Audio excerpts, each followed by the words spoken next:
But without further ado, I don't want to keep us any longer because I know, well, yes, you are here for charity. You're also here to see some darn games, and I want to get to that for y'all. So, without further ado, let's start up with Sea of Stars, any percent, no relics, with Kasayev and Anchor. Kasayev, are you ready to set sail? Yes, I'm ready. Hello, everyone. And welcome to Sea of Stars. I'm really excited to show this game off. We're gonna be playing the full game, which I like very much. And I'm here with Anchor. Hello, Anchor. Good morning. And yeah, let's get going. So this game is very, very broken. And y'all see why in just a moment. But yeah, let's hit new game here. And we have to set up some things before. We're gonna pick Valerie here, but it really doesn't matter much. And since it's no relics run, we're gonna go here and turn them all off. So no relics here. They are all off except one. So we need the mark of the speedrunner relic to be on. Because that relic turns on the glitches. So we need that one to be online for sure. It gives us a nice little loadless timer in the top left of the screen as well. So shout outs to the devs. They are very supportive of the speedrun community. So big shout outs to them. Yeah, they were really quick on it too whenever we were like, oh, this got patched out, because a lot of stuff we'll be using saves a whole bunch of time, and it was kind of killed the glitch run whenever they patched them out, but they put them right back in for us, so it was really great. Yeah, they were very, very quickly as well. They are very cool. So yeah, without further ado, let's get a countdown going. So 3, 2, 1, go. All right, good luck. Thank you. So yeah, we'll start off as kids here. So nothing much happening here. This is just the tutorial. Yeah, go ahead. Kasayev isn't bad at timed hits. There are timed hits in this. It's just it saves time here not to do timed hits. Because yeah, it's just extra animation time, and this is just an auto win. Yeah, exactly. So you also can skip this whole tutorial section with that right there, that item. It's called Solstice Diploma, but we're not doing that just yet. Instead, we are going to do a little bit of the tutorial so we can grab a very powerful item that will speed things up for us here. So we'll doing the tutorial being important. Rare case, I think. Yeah, so the tutorial is the best place to get this item because we are very close to that item. But we need to do the tutorial until we are adults, actually. So we're gonna keep going for a while because the chest that the item is in only spawns when you are adult. So we have to go a little bit here. These are all new stuff, by the way. The last patch added a lot of interesting stuff for this game. And that fight and this whole kid tutorial section were all added in the last patch. It also added the co-op mode, sorry. And we are actually going to be playing some co-op here, except I'll be playing all by myself. But I will be controlling 2 players to do a glitch that we called Bubble Pop. Which apparently is a very famous K-pop song as well. Yeah. I've heard it, and it's good. I get it. Yeah, people like it a lot. Yeah, well, the funny thing about doing this is, like Kasayev said, you can't do this as the kids. There's actually no chess in the game as the kids. if you advance anywhere past where you can open a chest with the kids just by force, when they open the chest, it'll force the animation of the adult version. So they just never had a chest opening animation for the kids. Yeah, and so for that reason, they disabled in the tutorial every single chest, including the one for the item Kasayev wants to get. Yeah, exactly. The kids lacks a lot of animations. And damage. We'll see. And damage, yeah, that's true. We'll see more on that later for the incentive as well.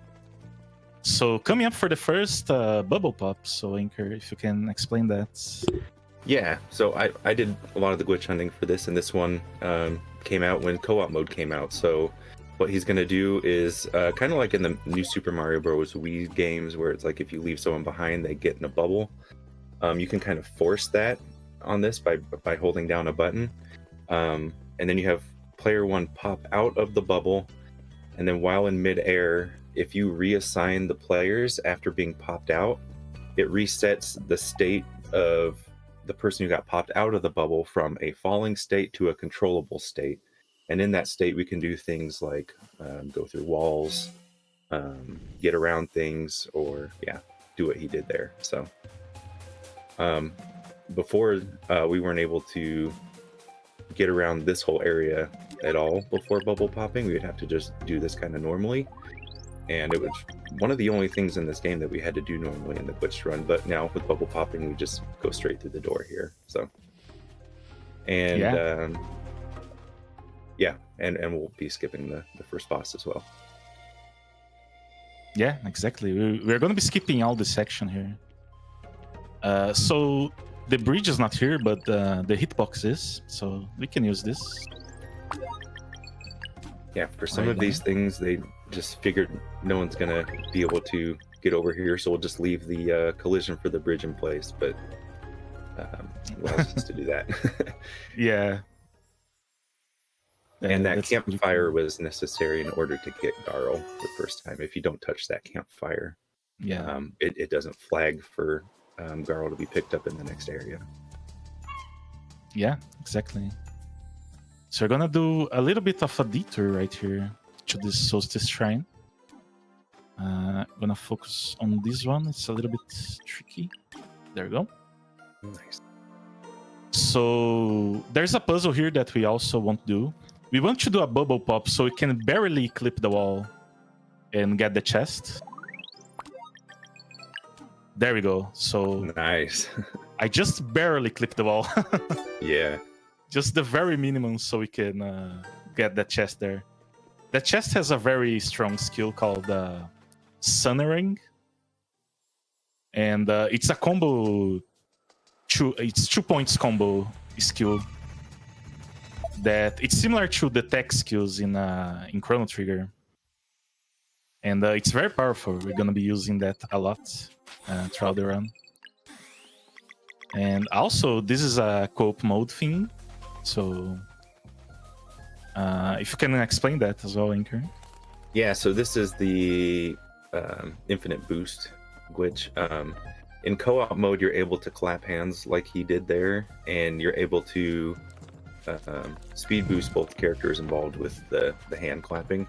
But after a while, it goes away on the same map. But with this glitch of kind of interrupting that handshake by reassigning players, for the whole time you're on one map, you have boost the whole time, so it really speeds things up. And it wasn't a great example in the first area, but on this next part, we'll be keeping the boost for a long time, so it really helps. And I feel like it doubles movement on the ground, but I feel like when you're going on ladders and rock walls, it's like 5 times. Yeah, that's when you know, like it's really fast. Yeah. So yeah, gonna be doing encounter skip here. So there's a mandatory encounter here, but we can skip it if we skip the trigger on it. And we're gonna do some fancy movement here. Skips going down all those letters as well. Nice, the infinite boost stuck. Sometimes it won't stick, the infinite boost thing. No idea why, but sometimes it just doesn't. You have to redo it. But he's got it for here, and you'll see that he's zooming through this area. Yeah. And yeah, that's Girl. Yeah. First appearance of Girl. I was gonna say, I think that's our boy. I think that's one of our Bid War members right there. Yeah. There yeah. he is. Everybody get attached or don't. You know, whatever Yeah. feels right to you. And for whichever side of the bid ward you're on, we don't even get the two in natural ways. There's funny stuff that happens no matter who we pick up for the end. So, Love to Yeah. hear that. yeah. But if you love this boy, he's in second place right now. So you'll have to donate to change that. Because we won't be keeping him right now. So everybody Yeah. bear that in mind. Exactly. So I'm gonna do the boost again because I'm gonna try. Okay. Because climbing is just a lot faster when you're doing this. Yeah. So yeah, coming up here for the Elder Trial part. We are not gonna do much of it, but we need to do this start here because it enables us the live mana mechanic of the game. And the live mana is really, really important, both to do more damage and to give our autos more damage as well. Also, the first time we kill an enemy and get EXP, so we're gonna be leveling up. Yeah, the devs designed the tutorial skip to have it be where the next fight that you get is an automatic level up. So they intend it to be in the Forbidden Cave in the room on the left to be your first encounter, but we're doing it in the next dungeon. Yeah. Oops. So what I'm gonna do is a little bit of pop jumping and menu swapping, menu stalling, I guess we call it, or true tree swapping as well. Yeah. So yeah, I'm gonna focus here because this part here got a lot harder in the last patch because they removed the bridge collision for some Yeah. reason, and this trick just got a lot harder. So yeah, I'm gonna focus here. If you can explain. Yeah, that you thing. bet. Yeah, so a couple things like kasayev said. They did remove the collision on the bridge, and what happens is if somehow you do get out of bounds, there are safeguards in place so you don't stop block. And one of those safeguards that they put in is turning every character into a bubble and resetting your position to a checkpoint. So we want to avoid that. So the pop jump, from what he did, this is one of the earliest glitches that we used on earlier, like almost right after release. It's where you get a little bit of height separation between two characters, and then switch out characters 2 and 3, and then switch out between Valere and Zale. And this will start, from what you can see, some upward momentum. And if you keep repeating that menu of swapping 2, 3, and then swapping Valere and Zale, you'll start to get more and more height. And it is finite because once you get to an apex, you just keep getting the same height after that menu.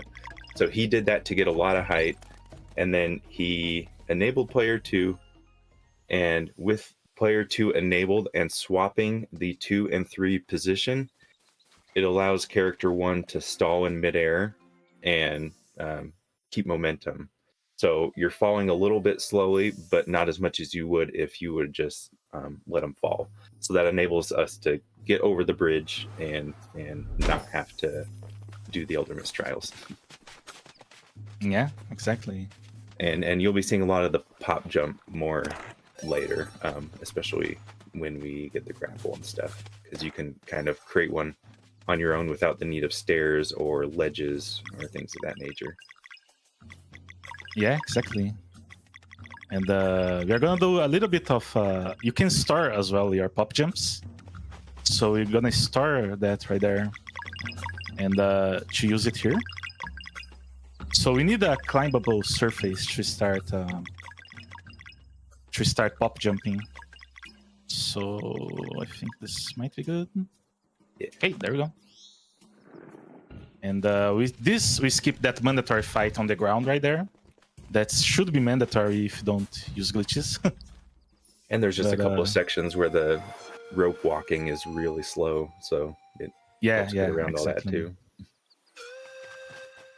So I'm gonna save here just for good measure. And we're gonna enable the permanent boost as well. Hope these enemies don't see me. Okay. And yeah, we are gonna be running around in this part. This is one of my favorite songs on the game, personally. It's very, very chill. And yeah, we're gonna run around, grab some equipment here. So if Jay has something to say right now, we can go ahead. You know I do. First of all, yes, chat has noticed that we are a mere less than or around 15 minutes into the run, and we've already got plenty of glitches going on. So that's awesome. How much that, because it kind of shows probably how much we're going to be doing this run. But I did want to tell y'all a little bit about Linear herself. I know I shared some love, like, from my personal experience with her earlier. But I also wanted to talk about her gaming, like, her involvement in the gaming sphere. And why we're all here is that she's been gaming her whole life since she was a kid and received her first gaming console, a gift meant for Christmas. It was found early by herself. Love that. Then 2015, Linear discovered Games Done Quick, which then led her to the Frame Fatales and Lady Arcaders communities. She began volunteering in various roles, from hosting to community moderation, and soon became a lead for Lady Arcaders and a runner. Linear loves helping and uplifting others in her community and helping raise money for charities. And if you want to know more about how to help LinearC directly, you can type !LFL in the chat. And Lady Arcaders is in fact where I met Linear. And shout out to her for being the only other person I know of to remember the RPG Evolution, which is where her screen name comes from. And I thought I had made that game up in a fever dream. So when coming into the Lady Arcaders, seeing her name, I was like, oh my god, it's real. So it was love at first sight for me, because it meant that this thing that I loved was real. But yeah, just an update, everybody. We do still, in fact, have Beast in the lead on that bid war. Beast is still leading the charge. So you're looking at Garl, like, right now as a part of our team. If you want to keep him, if you're liking this vibe, if you want to keep him, you got some work to do. Yeah, for sure.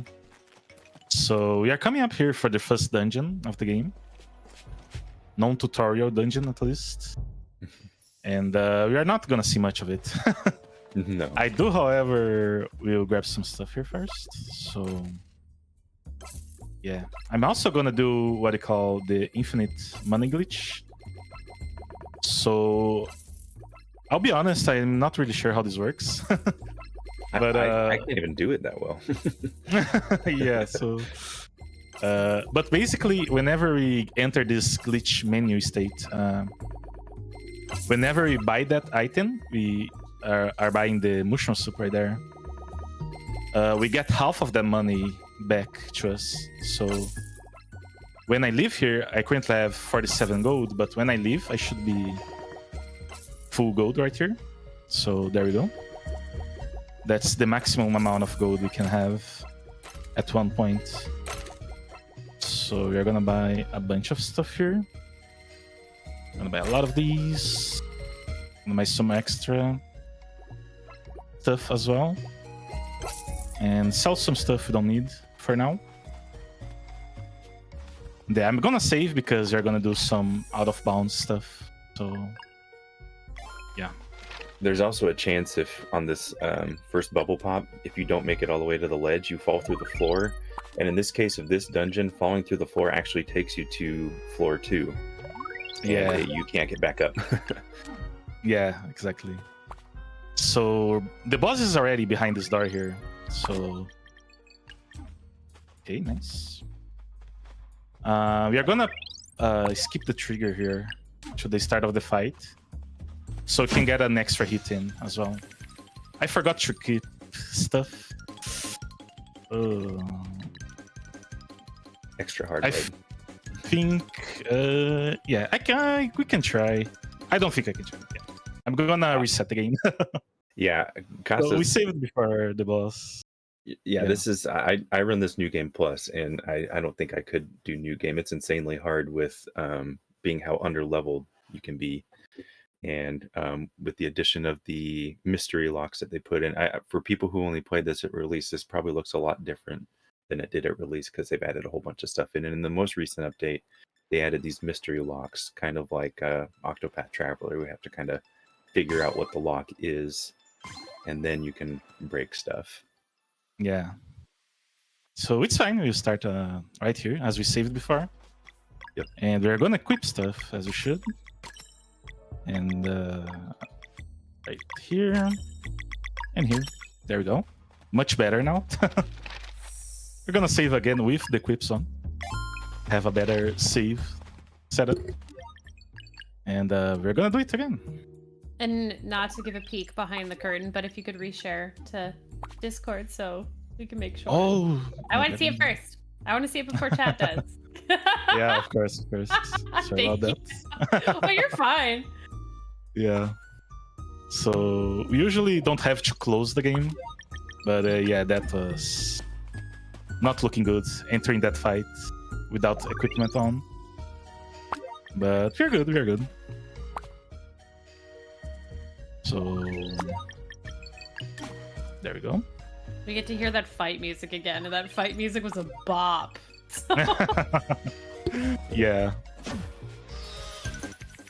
There we go. So now we are ready here to fight the first boss, Malcolmud. And this is one thing that they added recently as the last patch as well. Anchor have said it already, but it's the hidden locks mechanic.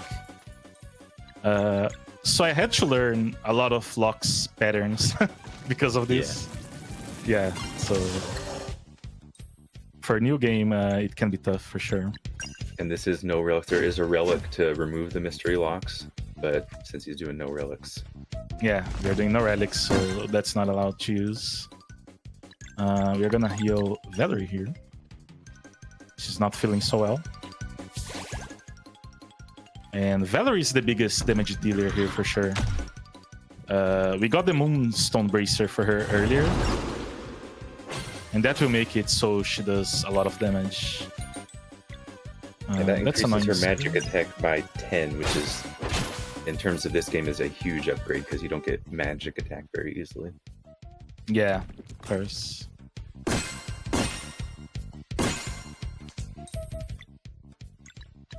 Yeah. So they should be going to the second phase shortly here. Hopefully with one more attack. There we go. So they will combine right now. And we have a little bit of a luck here. So I'm gonna try and combo this. And that's not the good RNG we want to see. Oh, not Valerie. So Valerie is probably dead. Oh, nice. Oh, nice. Thank you for surviving. Yeah, so... That's why the equipment is important. Exactly, yeah. And I also got the block there, which is very important to stay alive.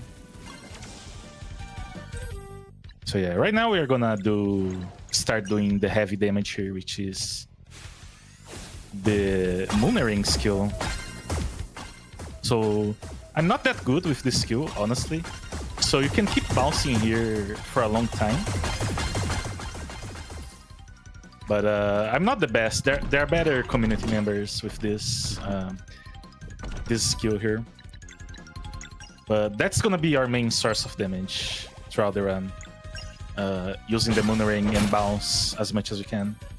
And it varies from fight to fight how much you can do due to distance between Valerie and the boss. Yeah, exactly. There are some bosses later on where you can do like 40. Yeah, yeah. There are bosses that you can go like almost endlessly. Yeah. Like, yeah.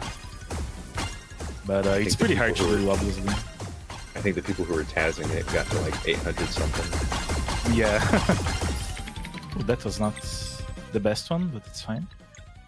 You're gonna try this once again? Nope. So the other locks are probably all moons. Okay, girl is fine. Okay, unfortunately didn't survive. So the boss has entered this animation where he's almost dying. So you can see Malcolm's pet is very tired. Yeah. And how death works in this game. There's no Phoenix Downs, no revival stuff. If you see Garl has 1 star over his head right now, that means in 1 turn, he'll be revived at half health. Yeah, exactly.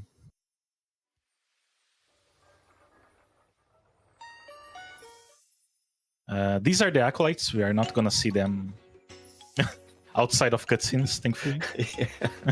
Yeah. Yeah, they talk a big game, but we just completely ignore them. Yeah. They do talk big, yeah. Yeah. And yeah, coming up here in this waterfall section now. You're gonna be skipping it entirely as well. Uh-oh. Which is unfortunate. Like waterfalls? It's Forget it. You won't see them. Yeah, you won't It's- see them. it's my favorite track of the game, and it's the first Yasunori Mitsuda track. Yeah. For Chrono Trigger. He did some songs for this game, and this is the first one he did. Or the first one that we'll hear, at least, in the game. Yeah. Oops. This is like really bring me the Chrono Cross vibes. Mm-hmm. And yeah, so we're gonna go out of bounds here.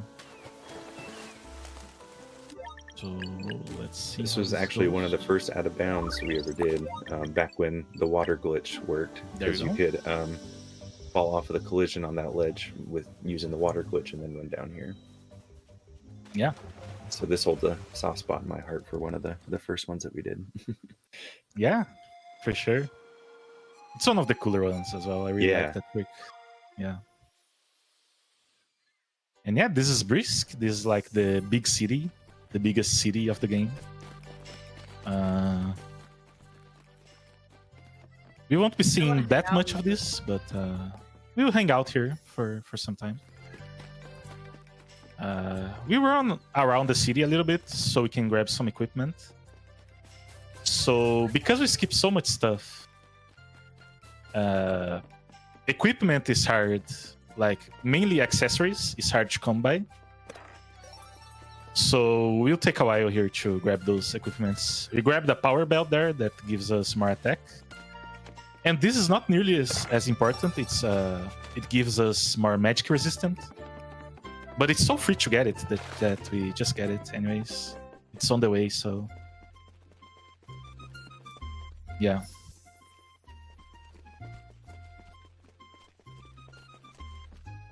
So skipping some more cutscenes. Thanks the devs once again to adding that in. Yeah, the cutscene skip. Yeah, because before we didn't. You see that little B and skip at the bottom right? That didn't exist before. So we would have to Yeah. watch every single cutscene. Yeah. Exactly. I'm gonna equip stuff right now before I forget. And this, there we go. And we are going to go fight the chromatic apparition. So this is a dungeon I like a lot because there's a lot of very interesting tricks. We are gonna be skipping a lot of stuff as well. Yeah, and for people who played the game, you might have noticed in Malcolmid that we skipped the push bracelet, and you might be wondering how we solve any puzzles without that, because some of them require it. Yeah, exactly. So we can't push blocks and stuff because, as Anchor said, we skipped that. So we don't have that just yet. The game will give that to us later, but yeah, for now we have to do workarounds. So we are supposed to push that block right there. But we can't, so we're gonna do a very specific... There we go. Nice. Oops. And yeah, we are gonna go to the green room right now, the first room. And you might notice too that you'll see a lot of P2 left on the side. There's a button to be able to drop the second player, and we do that because it's hard to control when you want to press buttons and stuff, because if you press a button or a interactable object that, you know, advances the puzzle or something, player 1 will sit there and wait for player 2 to come over and press the button as well, and that's just kind of a hassle. So drop player 2, you don't have to do that. Yeah. So be constantly enabling and disabling player 2 here throughout the run. Also, I'm gonna do once again the pop jump storage there, so you can use here in this room. There we go. Nice. So all these rooms have all these like sections to do stuff, but we won't be doing any of that. Yeah, lots of puzzles and lots of fights. Yeah. So right here, we just skip to the end there to enable this other pillar here.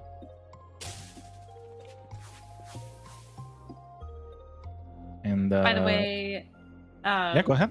we did have a question from chat saying, when did we break 3K? We actually broke 3K last night. And the reason that I want to point this out is because we had an incentive for Sea of Stars that you're going to see today that chat did last night. So we already crushed that one. So thank you so much, everybody, for all your wonderful donations so far, and keep it coming.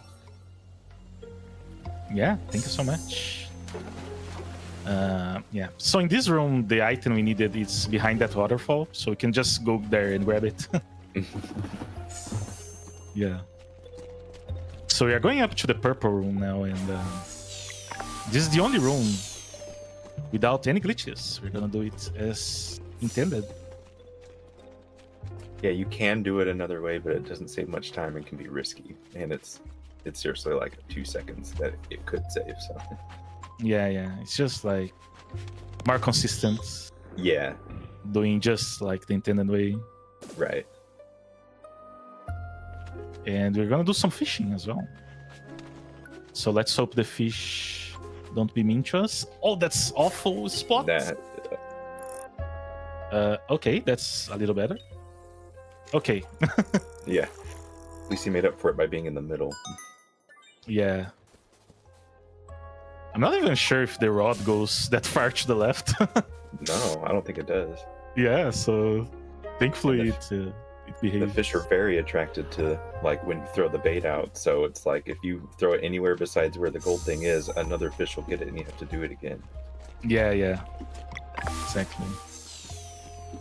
So I'm gonna save here before this boss, just because it's a marathon. Don't wanna risk anything. So we're gonna be doing this in a very specific way. So we're gonna do Moonering here first. And this boss has 2 forms. This one is weak to magic damage. So you try to do as much magic damage we can to it before it changes. And it's important to do this, the Moonering, then the Sunnering, which is this skill. Because this way you can recover Valerie mana. Because the combo skills recovers mana as well. Another change they made was to let combo points carry over. Yeah. So he had 2 combo points to start the fight, which normally wouldn't be the case. Yeah, exactly. That's a new thing as of the last patch as well. So he's gonna swap farms here. Gonna attack us first, apparently. And yeah, so this farm is weak to physical. So we are mainly only doing auto attacks here. That's really good RNG. So we wanted to use its attacks so we can break the lock. Because breaking the lock is very important for this run, because it basically gives us 3 turns. So now we have true free turns because we break the lock and the enemy won't do anything.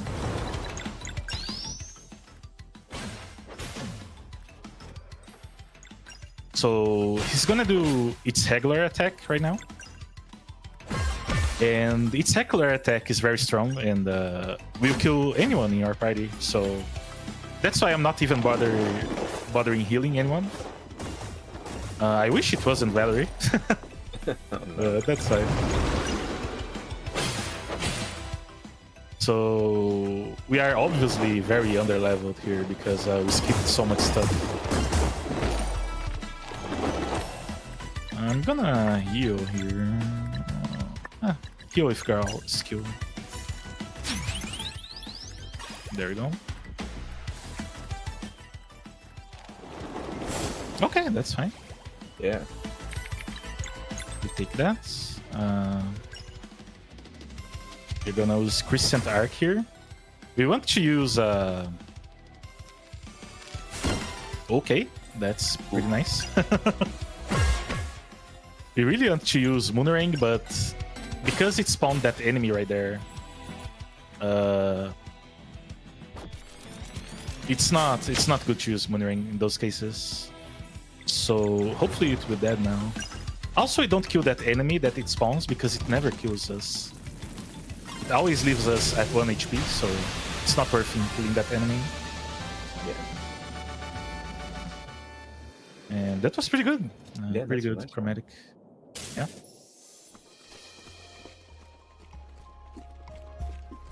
And yeah, go ahead.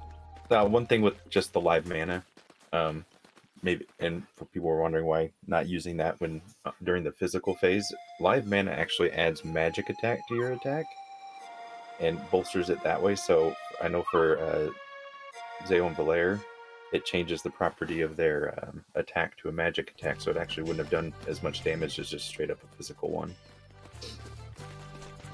Yeah, exactly. And yeah, for now we're gonna go to the next area of the game, which has a name. I don't remember the name, but it has a name. Of the next I just call it forest because it's a forest. But oh yeah, the evil. Is it the evil forest?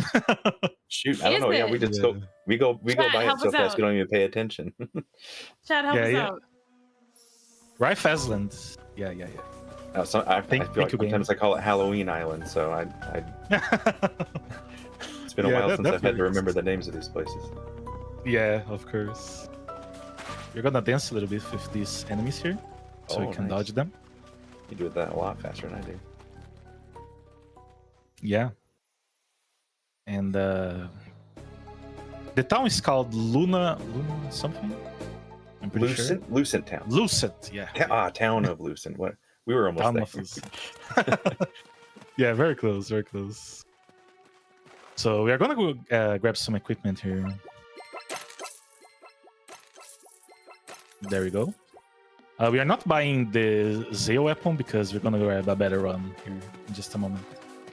So we are supposed to do a lot of interacting here, but we're not doing that.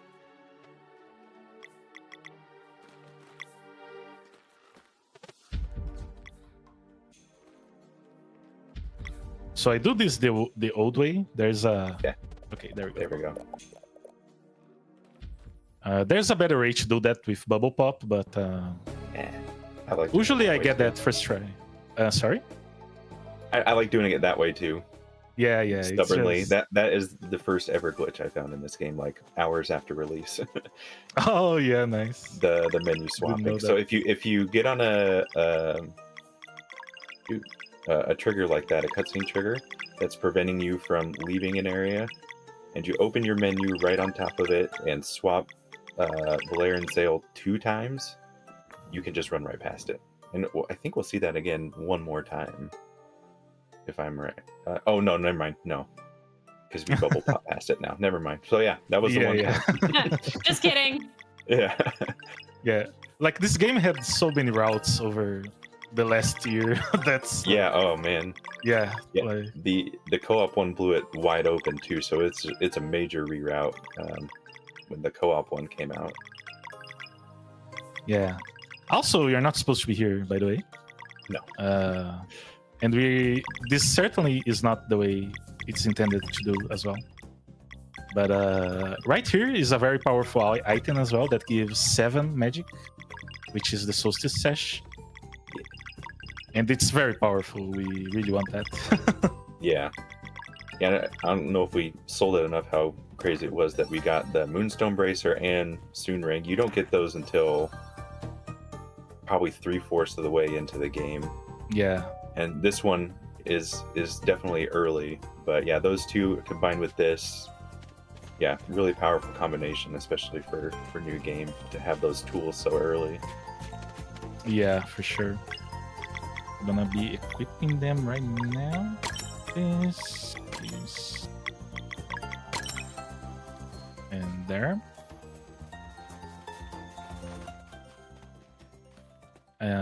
Yeah. So this is the Cursed Woods. Yeah. Not Evil Forest, Cursed Woods. Okay. Yeah. You know Similar. what? Close enough. Yeah. Tomato. Yeah. I think I swapped twice there, but we'll see. I'm gonna save. Oh, okay, Yeah, that's good. Yeah, this is a great area to have the perma boost on because we're doing a lot of running Yeah, and all of So- it out of bounds. yeah. This is not gonna look very good because, as you'll see soon. But yeah, we're gonna be going out of bounds here. So there's a lot of stuff to do, but there's this like black floor that's just faster to go this way, and we We're skip basically just like running on everything. top of the trees. Yeah. So I'm gonna go down at some point here. And there's a lot of Oh, stuff God. out of bounds that you can still interact with, like ledges and things like that. And Okay, thank there we goodness go. because we need ledges for pop jumping, if you'll remember. So Yeah, exactly. Ledges are very helpful. So yeah, we are. This dimension, we are definitely not supposed to be here as soon as we are. this is like, the first like really big skip. We skip a whole section of like I think from the timing it out back when cutscene skip wasn't in the game, it saved 45 minutes doing Yeah, this. this is like a lot of time saved. We don't even grab Sarai, which is one of our party members, in the intended way. So if I press the inventory button here, her name will stay like exclamation marks forever. So Yeah, we never know who yeah. she is the rest of the game Yeah, in this run. we never get to know who she is. So yeah, this fight is actually very scary depending on the RNG it gives us. We will try to throw a lot of AoE damage here. And these books are weak to fire, so we are gonna focus everything here on Zeo.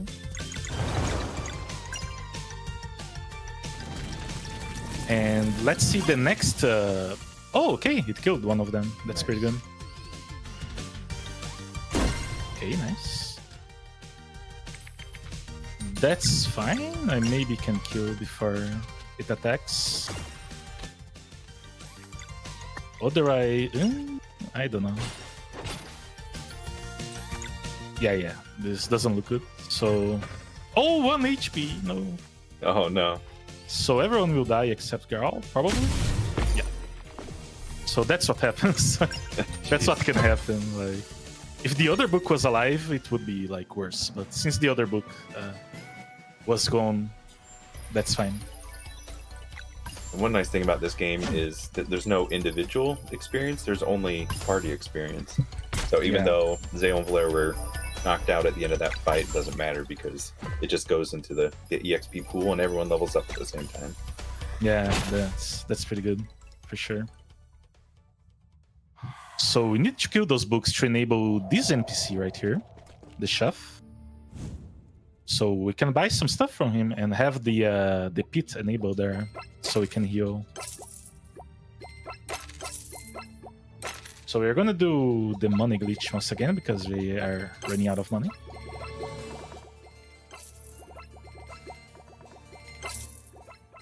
Oops.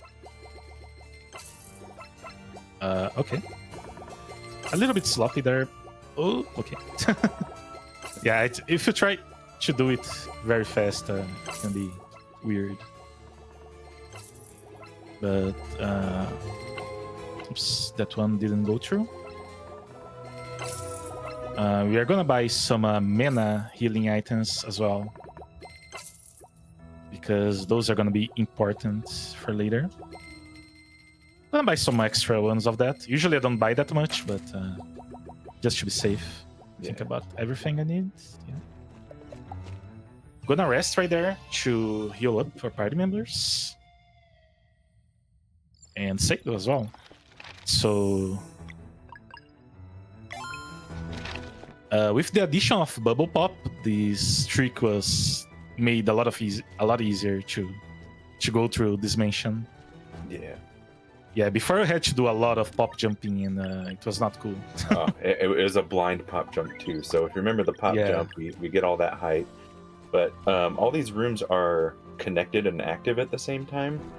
So initially how we tried to do this area with pop jumping is blindly pop jump out of bounds and hope that we land in the right area, and then run through the door to... Yeah, so it was a lot of just like, all right, pop jump and pray, basically.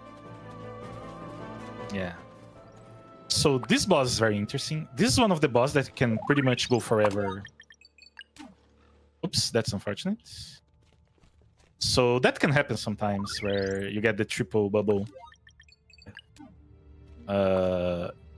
Depending on where you land, the game doesn't like it too much and just thinks you are out of bounds and put you back as a safe method of you don't getting stuck. Also, a weird thing of going through that portrait there that did not work before with pop jumping. I tried that at one point and it wouldn't let you interact with the door, but for some reason with this update it lets you interact with the portrait to take you to this area. So let's see how this goes. So this is one of the boss that you can go forever, basically. Not forever, but pretty much forever. With the moon rings. Not right here. So when these add-ons die, you can pretty much go forever. So I have to focus here. Sorry. Yeah, sorry. One thing that he did miss by skipping the swamp is a technique for Zale called Dash Strike, which hits all enemies, and that was a pretty useful tool here that he doesn't have now. Combined with being underleveled, this can get sticky. Yeah, this fight can be very tricky. So this does a lot of damage, so hopefully it won't attack someone twice. Okay, that's fine. Not the best, but... So we are setting up here for a really big sets of moon rings. We can one cycle this boss, but I'm gonna heal here just for safety. We can one cycle this boss, but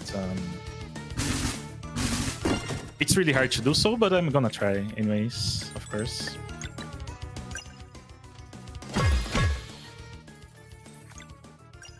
So I'm hoping to die soon here into... please die. Didn't die. This is annoying. Hopefully... Oh my god. Like Valerie is clutching so much by going 1 HP. Yeah. So right now we're gonna do this. We're gonna go a moon ring first. So we're gonna do a sequence of things here. So I'm gonna focus for this one.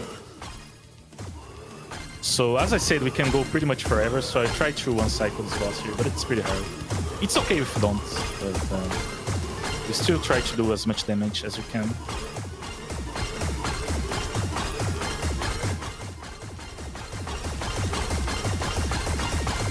Okay, that was not the best, but it's fine. Okay. I'm gonna do the Sunnering right now.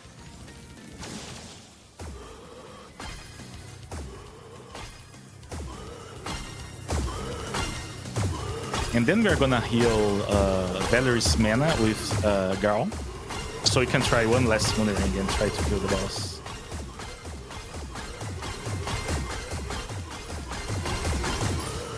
That was tough, yeah. We're still gonna go for it anyways. I'm gonna use that Berry Gem. So let me be in a different, the gaming instance here, so I can try and get more hits in. Because if it doesn't die now, it's gonna be a little bit tough to recover, I'm not gonna lie. But it's possible.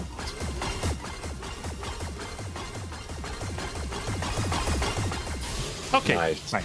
It wasn't the best, but it was good enough. Yeah, if he gets back to his turn, he revives all the arms again, and it's just... Yeah. And Valerie was at 1 HP. Yeah. So it was not gonna be very much fun. But yeah, it's fine, we did it. Yeah. Okay, these ghosts can be... Oh... These, like, projectiles can be... Wonky, yeah. Yeah. They can hit you out of nowhere sometimes. Okay, so... You're gonna rest here. And going for this boss fight here. This boss fight should be pretty straightforward because we receive help from friends and like should be very, very simple. There is a We're gonna way hope to bring... Okay. Oh, to bring Sarai into this fight, sorry. Oh yeah, really? I don't think I've seen that one. Yeah, if you do Botanical Horror first before doing the cutscene where you pick her up here, you can bring her into the fight. You can only use her for phase 1 here. And I see. yeah, she's not that useful either. You can disorient maybe, but that's about it. Yeah. Yeah. Unfortunately, Disorient was one of the biggest skills of the game. But it got heavily nerfed in the last patch, so it's tough right now. But right here, it spawned 2 clones. They all died now. That's good. No clones means we can Moonring more effective. Okay, that's good. I'm not sure we needed that heal, but it's fine. Yeah. The unfortunate part with those two being in the fight, they actually don't do any actual damage to the boss. This is all just cosmetic damage. They can do actual damage to the clones that the boss spawns, but as far as actual damage itself and helping you get past the phase, it's just all basically a cutscene that you have to watch.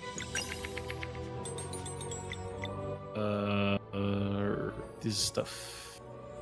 I can try to break this, but just reduce the damage there. So breaking the locks. Garl just chilling. Garl is just chilling, yeah. Yeah, enjoying the show. Yeah. So lore-wise, only the Sons of Solstice can do damage to this boss. So that's why Garl is hanging around there. He wanted to help, but Morai, which is another party member, didn't let him. So poor Garl.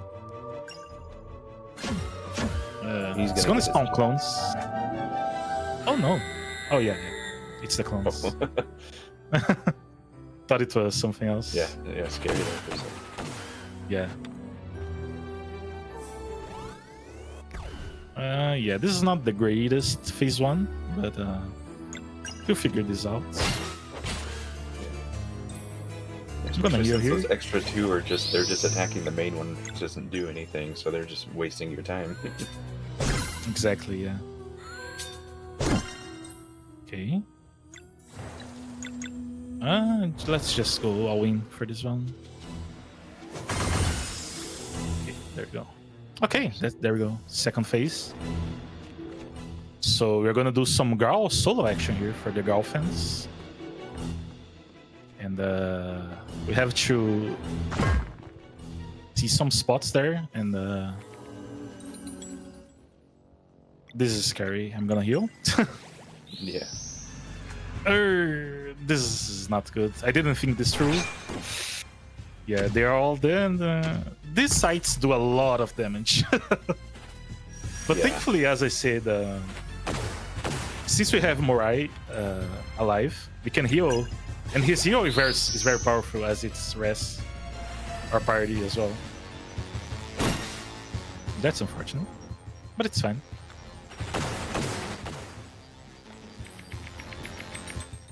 That's annoying as well.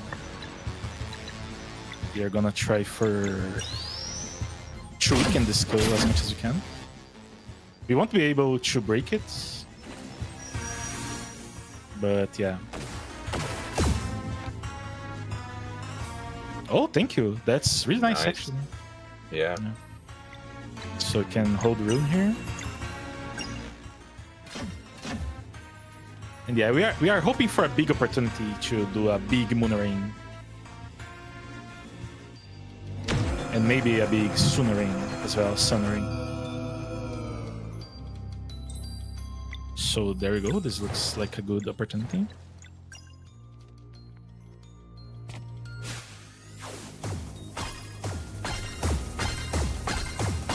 This is one of the bosses that the moon ring doesn't bounce as much because we're really close to her. So it's hard to keep this up for too long. But yeah, I it mean- mostly is... Oh, go ahead. I was gonna say the fact that you can do that at all is impressive. Yeah. Okay, this is good. Like, this boss auto attacks in the second farm, it actually can be good for us sometimes. So she can curse one of our party members and make it attack the NPCs, and that will recover our mana, which is pretty helpful. I'm gonna break this because I don't wanna everyone dead again. There we go.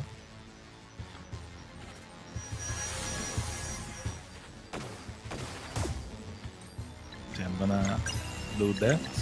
So when the rune is up, we do more damage. So you want to try and keep it up as much as you can.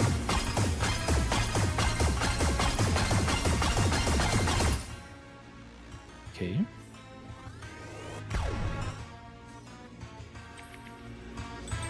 Okay. So we are gonna remove 2 locks there, and it's enough for us to survive. So the amount of scythes that it spawns depends on the amount of locks that it has.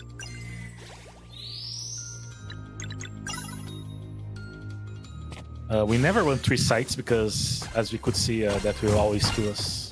It's just so much damage. Yeah, yeah. Those are not great moon rings, but they are good enough. Yeah. Yeah.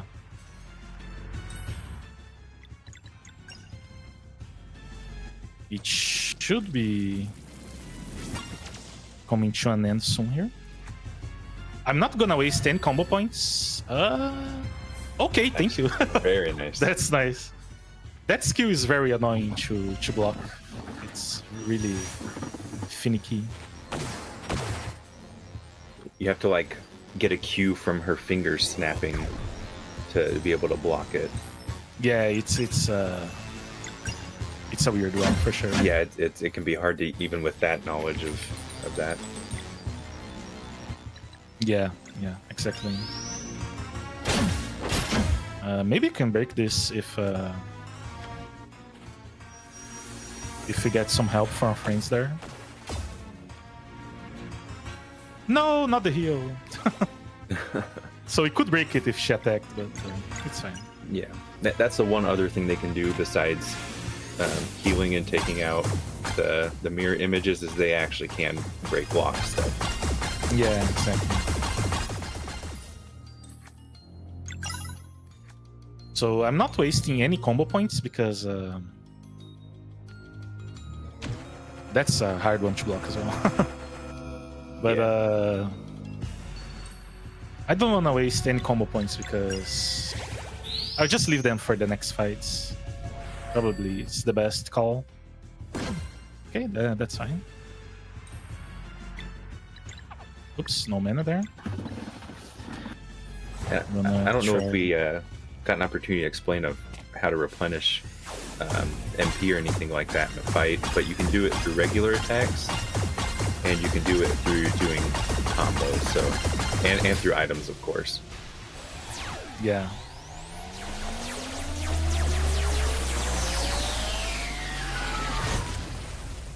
But yeah, this is the Dweller of Woe. Very nice.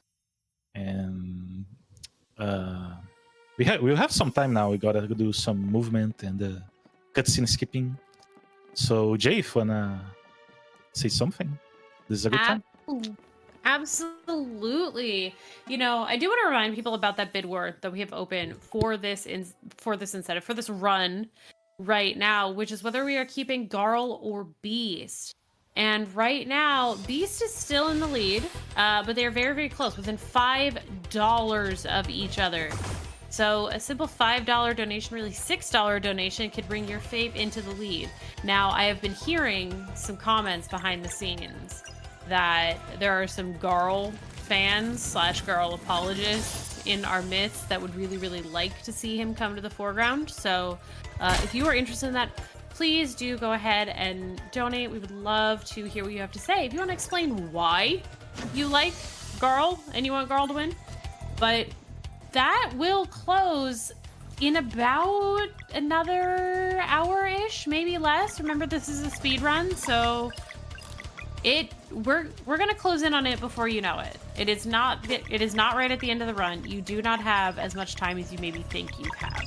So I do want to make sure that everybody knows that we've got that going on. And yeah, if you donate, tell me why you chose who you chose. I want to hear. Yeah, great. So yeah, go ahead, Karen. I was just gonna say, you might notice that he has the grapple hook now, which we didn't have before, and we also have the push bracelet.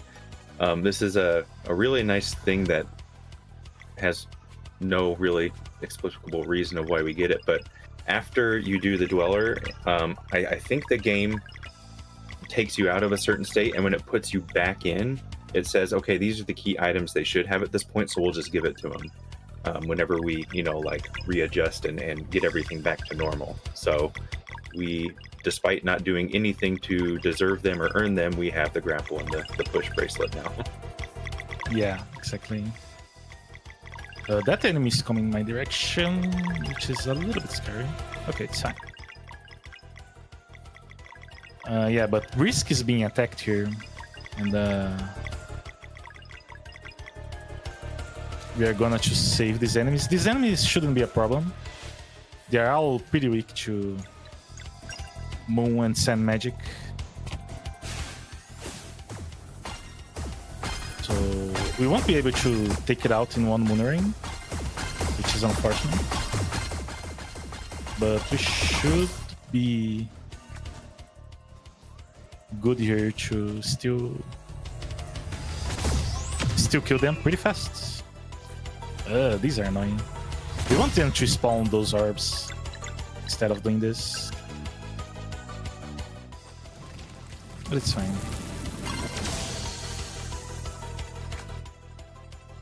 Okay, there we go. I'm gonna actually attack this orb here. Okay. Will I have to heal here? That's annoying. Just...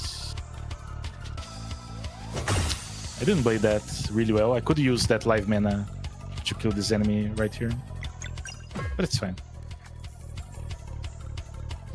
Yeah. Okay. Should be dead now. There we go.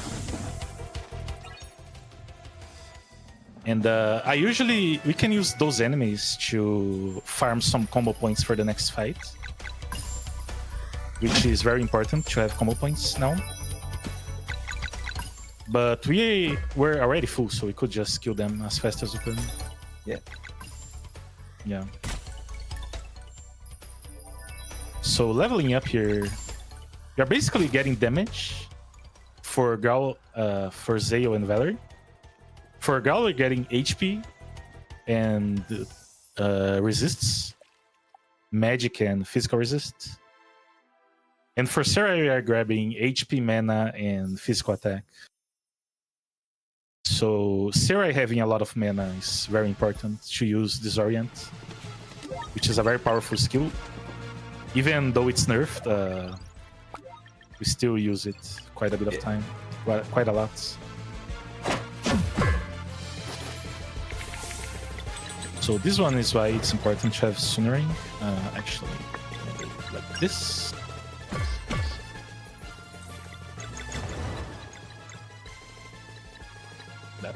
Okay.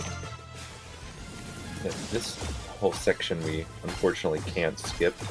There's a chest that we need to get in order to advance the next part here, but it's surrounded by flames, and although we can get on top of the flames and everything like that, the chest is too far below our character's position to be able to trigger picking it up, so this is just going to be a straightforward area. One of the few. Yeah, actually. You say unfortunately though, like this isn't really cool music and visuals. Like I'm enjoying this. Yeah, there's definitely more to enjoy by not skipping it for sure. That's true, yeah. But doing the speedrun and glitch hunt for it, it's like, oh, it's the one thing that eludes us. Yeah, for sure. This fight here is a little weird because those enemies are weak to physical attacks only. So this is purely an auto attack fight. So this is good. They are using their skill. Their skill is very weak. This is like the weakest skill of the game. For some reason. I haven't seen this skill in like a year and a half. I haven't played new game or anything like that normally. It's just new game plus stuff. So I'm learning again. Yeah. So we obviously kill them a lot faster in New Game Plus, so that's why. Yeah, we're lucky to have Dash Strike, and it just OKOs everything, so. Yeah, exactly. So that bubble skill, even though we are very under leveled, it just doesn't do like almost any damage to us. Yeah. So we hope it uses that a lot, for sure. Finding out that bubble pop is more overpowered than bubble drop. Yeah, they found out about that. Okay, so at some point, probably the next level, I will be grabbing 1 extra point of mana for Valerie, and that's because there's a sweet mana spot for Valerie, which is 14. Because with 14 mana, we can use 2 Moon Rings without healing the MP. So we want Valerie to have 14 mana as soon as we can. I'm gonna heal here. Let's use this. And there we go. On the other hand, these enemies are only weak to magic damage. So we are gonna try to get a very big Moon Ring here, so we can kill them only using 1 skill, basically. So let's see how this goes.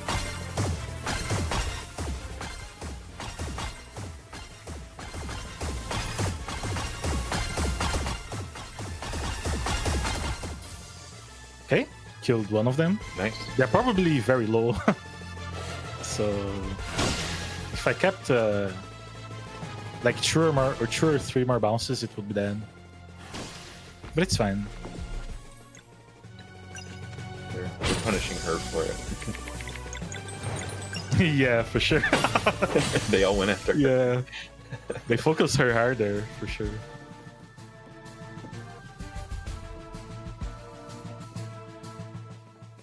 So everything, just to grab this chest right here, as Anchor said.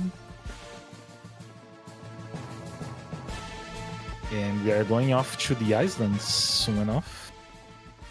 First we have to go through these flames here. we just leave the boat on fire. There's a bunch of fights you can do to put out the fires, but this is fun. Yeah, this is fine. And yeah, so this first island here is actually pretty straightforward. Yeah. There's not much glitches that we can do to speed this up.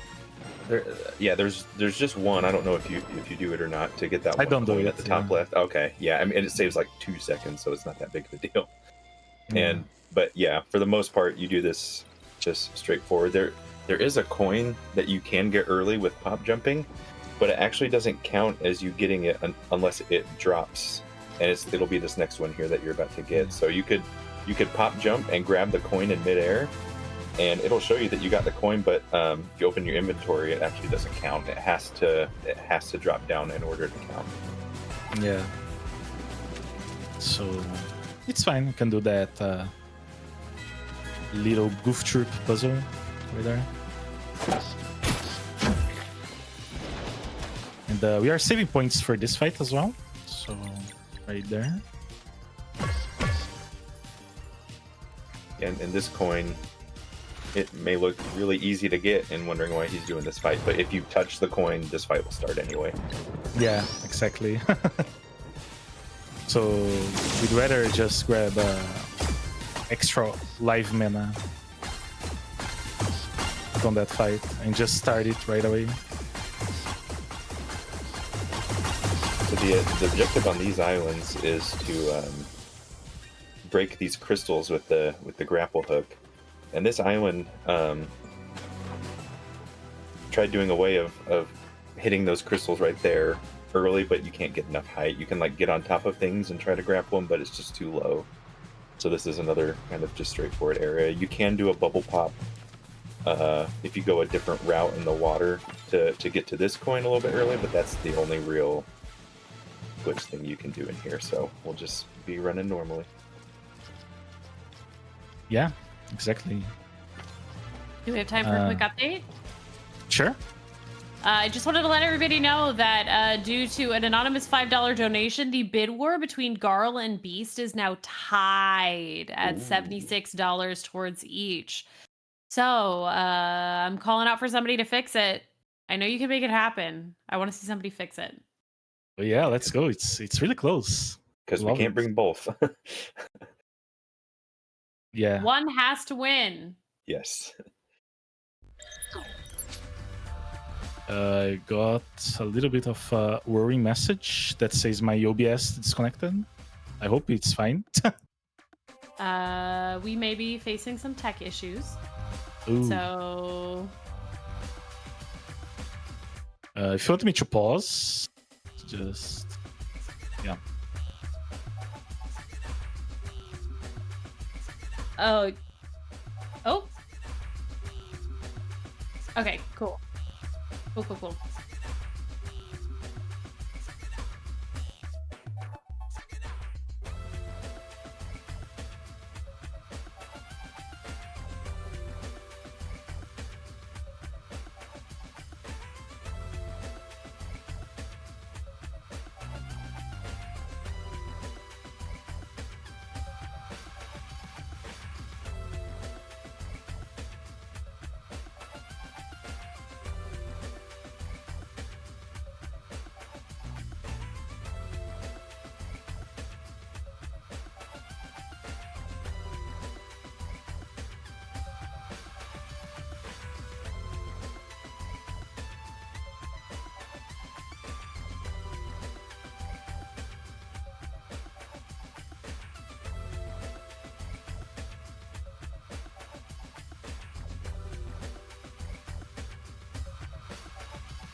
All right, and we're back. We did have that brief little interlude. I hope that y'all were considering your options between Garl and Beast, but without further ado, let's get back to the run. Yeah, so let's get back to it. We break the crystals, okay? So this is the first island on. I don't have to heal, that's great. Because we saved the combo points to the last fight, we managed to do it without taking damage, which is pretty cool. Going to the second and third island, though, this is where we're gonna get more glitchy. Yeah. More glitches back. So let's see. This one can be really fast. It can be pretty finicky too with lining Yeah. things up. So it can break this in 2 pop jumps, but it can be tough. So let's see how this goes. Yeah. Yeah, the goal here is to get on each individual bridge and break the crystals. Okay. Very nice. Very nice. Yeah. So, but also you don't want to get on those fights because they're really long. Yeah. So what I'm gonna do here, I'm gonna stall because that enemy is in a very bad position. So I just keep jumping. That's the first time I've seen this. Yeah. It's very funny. So I think it's fine. Okay. There we go. Okay, good. And that's So, yeah, I actually do a fix they had to implement, because sometimes if you got that crystal and landed and it was about to get to the cutscene, that enemy could get you and you'd be in a fight and a cutscene at the same time. And I believe it would soft lock. Yeah. But yeah, that was pretty good. That stalling was really funny. I've never seen that before. Yeah. So I usually don't have to do as much because the enemy usually is in a good-ish spot. But yeah, that was pretty bad. So I had to stall for longer than normal. So this one is a pretty long one, but we're gonna skip most of it by doing some pop jumpings into out of bounds. Yeah, for a lot of fights in this game, you can skip, but there are ones that they do force you to do. But there are some that we say no, so we just don't do them anyway. Like this Yeah. one here. There's one here that makes you fight, and that's why that guy is just standing still. Oh, she got me. Yeah, Okay. I feel like that can happen sometimes. The little lining up to run across the rope thing, you get blocked on that wall. Yeah. Fortunately, that happens sometimes. It's fine. Yeah. Gonna do one extra fight here. Yeah.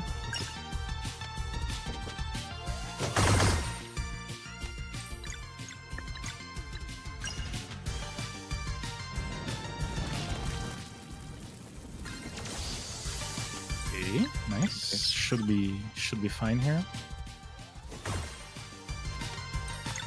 Also, some fights. There are some fights that we could skip, mainly later on the game. But in new game, we choose to do it anyways because we need some XP. Yeah, if we don't, we get very behind XP. It's like... As we've seen some of the fights, Valeria has survived with 1 HP, so every bit of HP and level matters. Yeah, exactly. So it matters a lot for sure.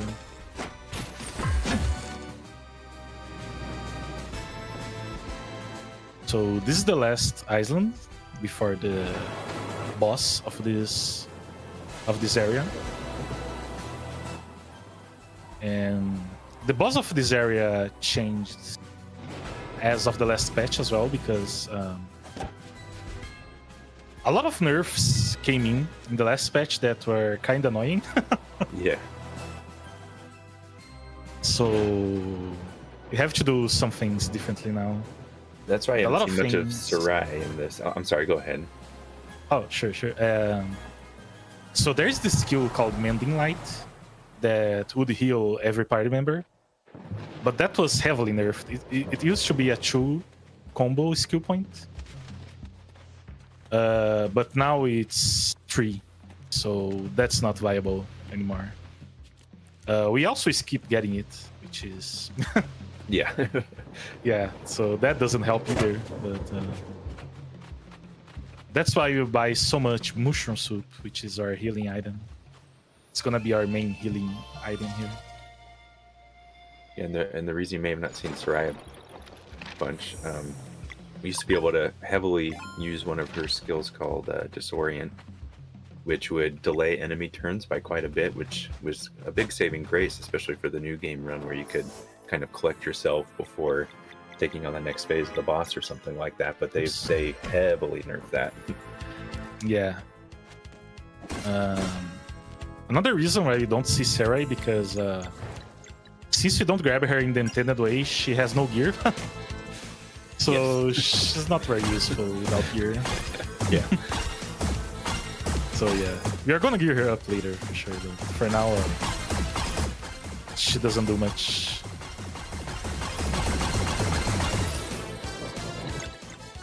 We might use her here in this fight, but we'll see.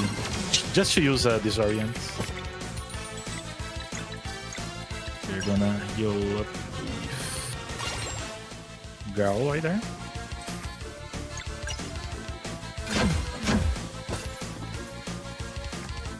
Let's see if we can block this. Great. Nice. So right here, this is like the main skill that Stormcaller will use throughout the whole game, throughout the whole fight. So these are 4 moon locks and 4 sword locks. We want to break locks because they generate a lot of combo points. Nice. And this is the main skill that we use, and this does a lot of area damage. You'll see that we all will be pretty much dead after this, after his turn.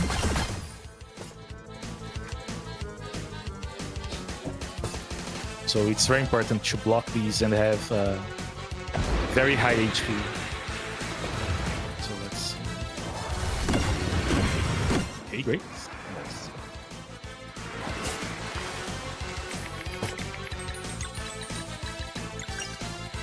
So Garo will be used mostly for healing here. Okay.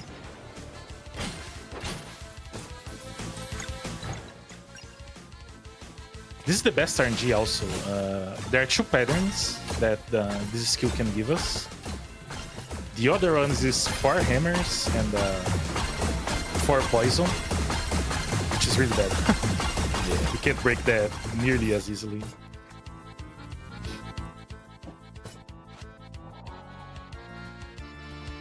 On top of getting combo points, breaking locks can, for some skills, I don't know if it does it on this one, but for some skills it can reduce effectiveness of an attack, whether that be damage or, you know, what it does. So it's always a good idea to try to break as many locks as possible.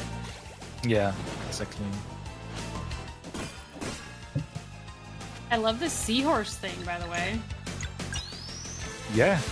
Yeah, it's a fun one. This is one of the coolest attacks in the game, in my opinion. The seahorse one. Yeah. It's so cool. I think like the art and the animations for this really just like sell you on this game. Like it just looks so good. Yeah, they did a great job, yeah. Just a great job with everything, really. So this is the bad pattern that I was talking about. So these are 4 hammers and 4 poison. And we won't even bother breaking that. Yeah, the only one who can do anything about poison right now is Sarai, which, you know, as kasayev said, she has no equipment, so... Yeah, she has no equipment, so yeah. Like, best thing to do is just throw as much damage as we can. There we go. Gonna get the seahorse attack once more. Yeah. And that thing actually comes back as a boss. Yeah. And we'll So I'm gonna definitely try see to it, right? use. So yeah, we're not gonna see that. Yeah, so I'm gonna use here this. We used to do that fight until the last patch of the game, Yeah. but now we don't. Yeah, we'll go into that You when we really get there. don't. There'll be a huge laundry list of things that we'll go over of skipping with one particular thing in general that kind of broke the route wide open. Yeah. And it's coming really soon here, actually. Yeah. Just after this boss fight. It's gonna be like the main sequence break of the game. Yeah. And it's what make possible to make Garl until the end of the game, because spoiler alert, Garl is supposed to die, but because of this big sequence break, we can keep him until the end of the run. Also, I'm not supposed to level up here, but since we got an extra encounter, we are leveling up, but it's fine. Like, extra XP, it's never a bad thing. But you heard that, everybody. We are not supposed to keep Garl, but we do. And here's the thing, though. Right now, we're not supposed to have anybody right now, according to the bid war, because it is tied. And It's tied? Oh my God. I think if it stays tied, we get rid of both and we just ruin everybody's day. Yeah. How does that sound? How does that Sounds sound, good, everybody? Y'all gotta pick something. Otherwise, we're wiping the floor, okay? Trying to think if that's possible. Yeah. Oh, it is actually. Oh, really? Yeah. Let's go. That's... It would probably lose about 30 minutes, but it is possible. Nice, awesome. Yeah, so it's not really possible. Not something I would know, but Anchor it definitely could is. craft something like that. Yeah. Yeah, and the old route before bubble popping actually. Well, no, I mean, with the way that we're going to get beasts, that we had to do that before, but with this, we could potentially not do what we do to get beasts, and we'd still be able to go through. And yeah, no, actually, no. With cutscene skipping, it made it possible not to need beasts. So, yeah, I think in before co-op, yeah, but yeah, it would take like probably an extra 20 or 30 minutes. So, Yeah, please yeah. help Hey, us that save means time more by marathon. picking one. Yeah, true. That's true, yeah. Okay, so that right there is just the biggest sequence break of the game. Yep. And So we are not supposed to be here. So if I go through this, like, nothing is working properly. Garl doesn't even exist. Because we're not supposed to be here. So we skip the trigger that wouldn't make us go back. Yeah. And this is very specific why we need 2 players specifically here right now. So if you can explain that, Tinker. Yeah, there's a lot going on there in that very, very, very small movement. This is Yeah. kind of like the holy grail we were looking for before co-op got off of skipping this whole mirth area. There's a couple complicated things that doesn't make it possible, and I can get into those later because he's about to move to the next section here. But this fight that he's about to go to, you can only do with 2 people. And the normal way to do it is to do it with Valere and a party member that comes in later. And there's a whole sequence where the whole party splits up to do different fights and areas. And so we're actually going to be doing it with Zeo and Valere. We couldn't do this before because you can't pop jump with just 2 characters. So there was no way to get into this area early without that. But with bubble popping, we can get in really easily. So this makes it possible to do this fight. And it basically kickstarts this whole weird route mess. So so this is the last part of that whole sequence where the party splits up, and right after this is the scene where they unfortunately have to say goodbye to Garl, and so it skips this in conjunction with something else. It skips the whole Jungle Island. It skips the whole Cloud Kingdom, and skips Air Elemental Skyland, and the refight with the lovely seahorse that we saw in the last fight, which may not sound like a lot, but that all in all I think skips about an hour and 15 minutes just by doing that one little thing in conjunction with the early Mesa hike, which we'll see in a sec. Exactly. It saves just so much time. I mean, for new game, it probably saves more than the hour and 15. I think that was my new game plus estimate, which new game has it has more fights and things that you'd be forced to do, which take a lot longer in new game. So yeah, just that little thing made a huge, it's just huge. It is, yeah. You could go straight to the boss, but I know in new game you need to pick up a whole bunch of chests. So he's going a bit of an unconventional way to clear this area and get these chests.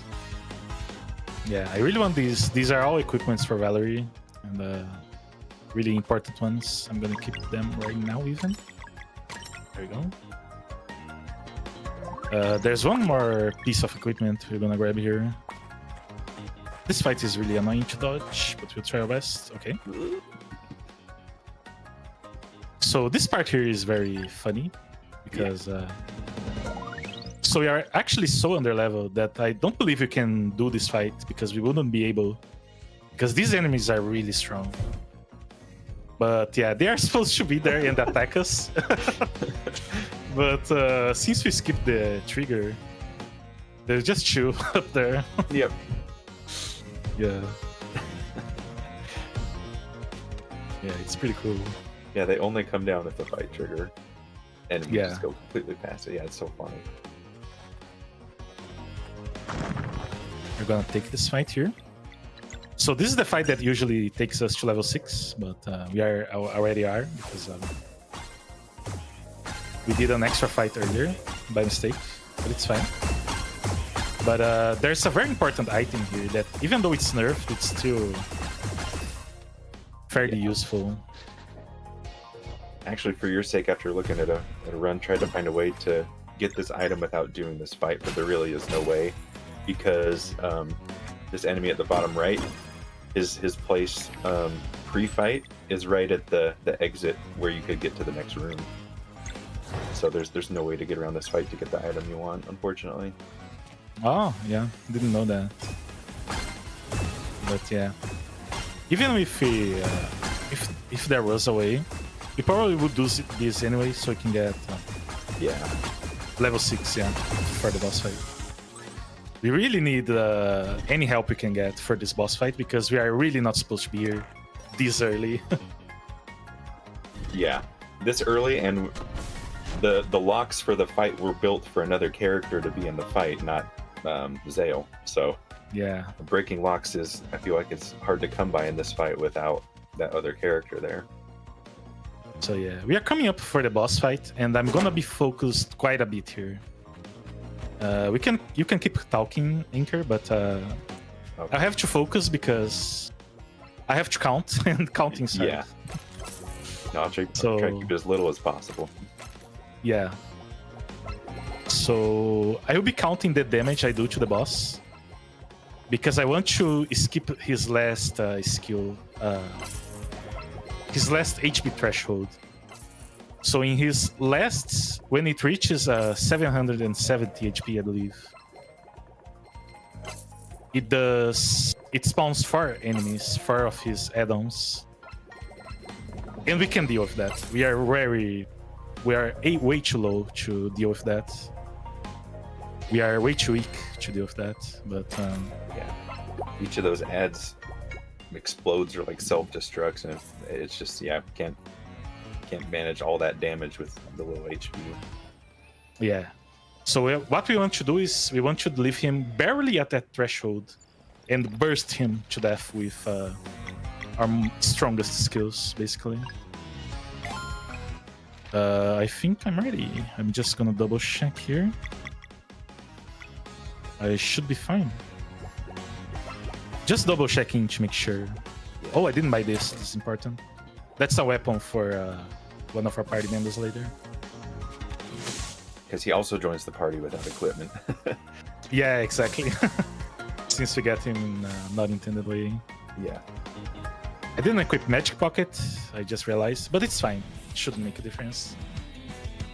So yeah, I'm gonna be counting here.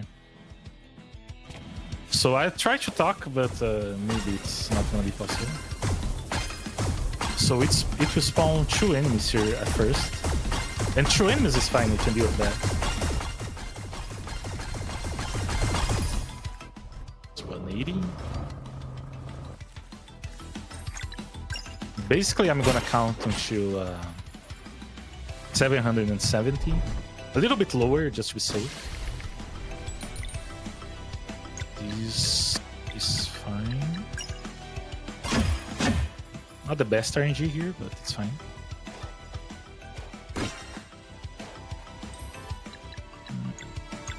I'm gonna heal Zeo here. Another thing you didn't mention too, we picked up an accessory that when you successfully time a block, it will increase MP by 1, or 1 per hit. Yeah, exactly. That's why an extra focus is needed to get Blair's MP back and stuff is needed. Because each of those rock hits, you saw that she got 1 MP back per hit. Yeah, exactly. Those are very important for sure.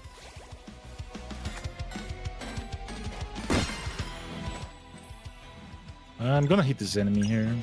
Just want him out of the way. Yeah, that's annoying. So Zeo is not gonna be alive. It's fine. Okay.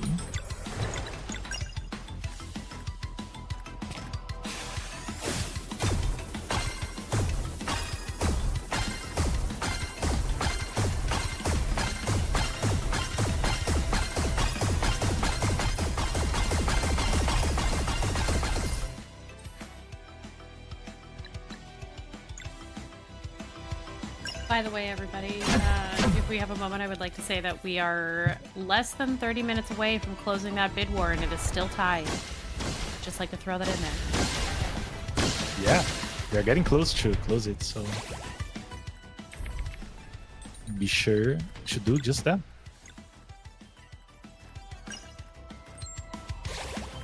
And remember, if neither one wins, we're taking neither of them. It's your indecision that will cause their demise. Yeah, for sure. So it probably spawned the second set of 2 minions.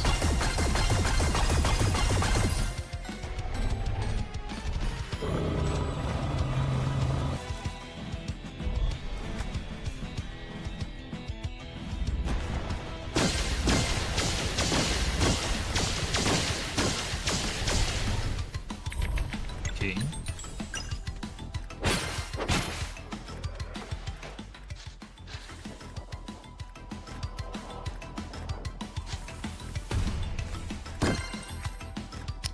That's fine. I'm gonna heal him.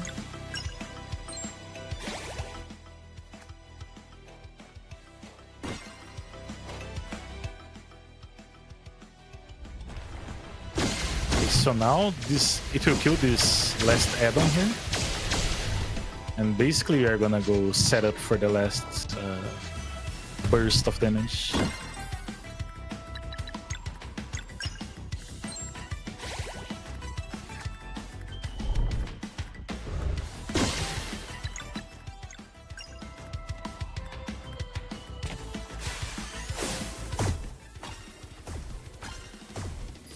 Oh, that was terrible. Okay. If you see me doing nothing, I'm counting. No, that's fine. Basically What you gotta do.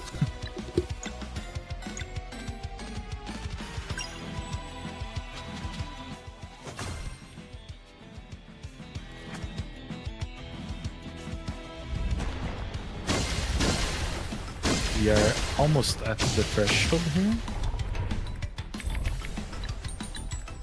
So oops.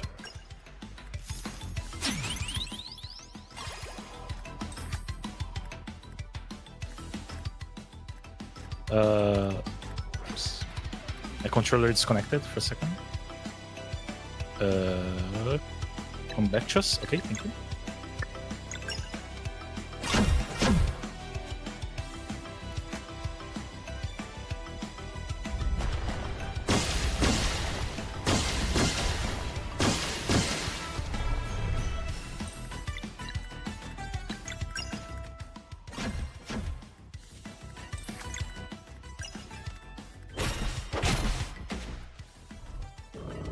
That's bad. I miscounted.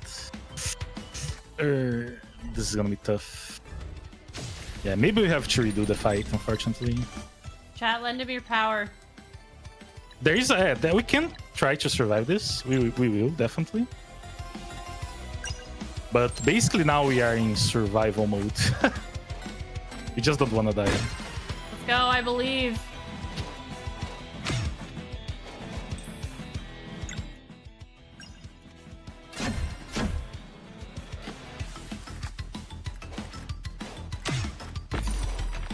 I'm a little bit worried about some stuff.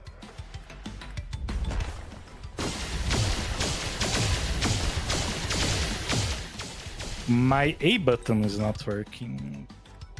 Oh. Let's see. Chat, we need you now more than ever. Yeah. We need your power. Let's go. We definitely gonna need that. Yeah, I think I will have to redo this fight. It's fine if you do. We're gonna lose some time, but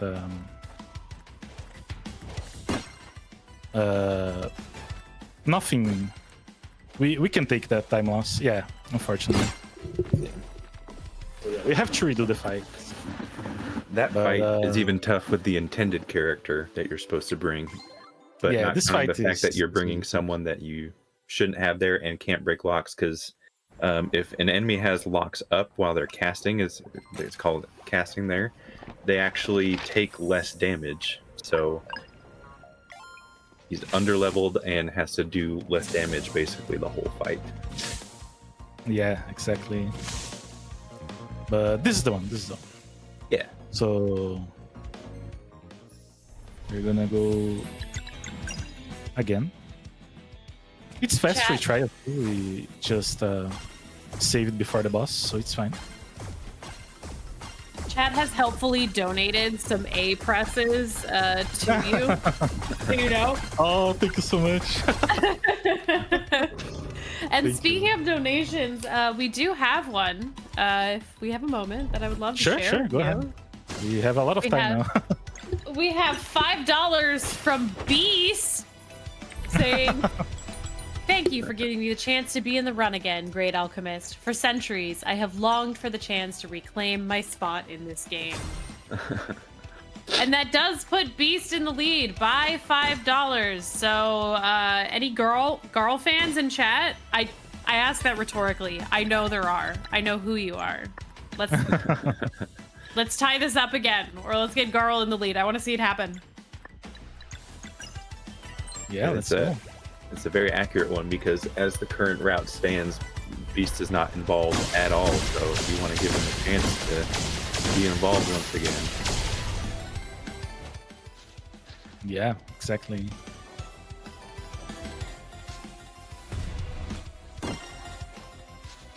So yeah, you can keep going, Jay, if you want to do more. Of course. Yeah. Well, I want to tell everybody like the importance of their donations and what we are raising money for. Like I've mentioned, we are raising money for LinearC, and Lifeline for Linear is a mutual aid marathon that has been running, raising money for our fellow speedrunner, LinearC. So we started on Wednesday, February 18th, and this is our final day, Sunday, February 23rd. And we are really excited. We have shown 5 days of action-packed speedruns for her benefit. For her full schedule, which, by the way, has tons of bangers today, you can type !schedule in the chat. And if you want to donate, you can type !donate in the chat. So we got lots of options for you. Excuse me, sorry, I had to clear my throat there for a second. And just to remind you, we are raising funds because LinearC has recently become a single mom, And according to the US Census Bureau, out of about 10 million single-parent families with children under the age of 18, more than 70% were headed by single mothers, and a third reported experiencing financial hardship. Single mothers earn income that placed them well below married couples in the income ladder. And the median income for income for families led by a single mother in 2023 was significantly lower than the median for married couples. We are here speedrunning and raising money to help Linear make ends meet. So you can type !donate in the chat to help her out. So this is going towards somebody who is absolutely incredible, wonderful, kind, brilliant, and guess what? You'll also get the chance to see her later tonight because our final game of the night is going to be Clock Tower 3, run by LinearC herself. And you know, I think this is a good time to mention this while we have a moment, is that I've talked about extending this run by, you know, if Beast and Garl are tied at the important moment that we have to decide, not wanting to take either because I love some drama, you can extend this marathon in a different way. And I want to tell you a little bit about what on earth that means. So we have added a new milestone incentive for a bonus game, which is going to be Resident Evil 2. So if we meet this, $4,500 in total donations across the marathon. Zozo Deuterino is going to show off their amazing performance of the Claire A run of Resident Evil 2 with the rocket launcher. But it's your donations that are going to make that happen.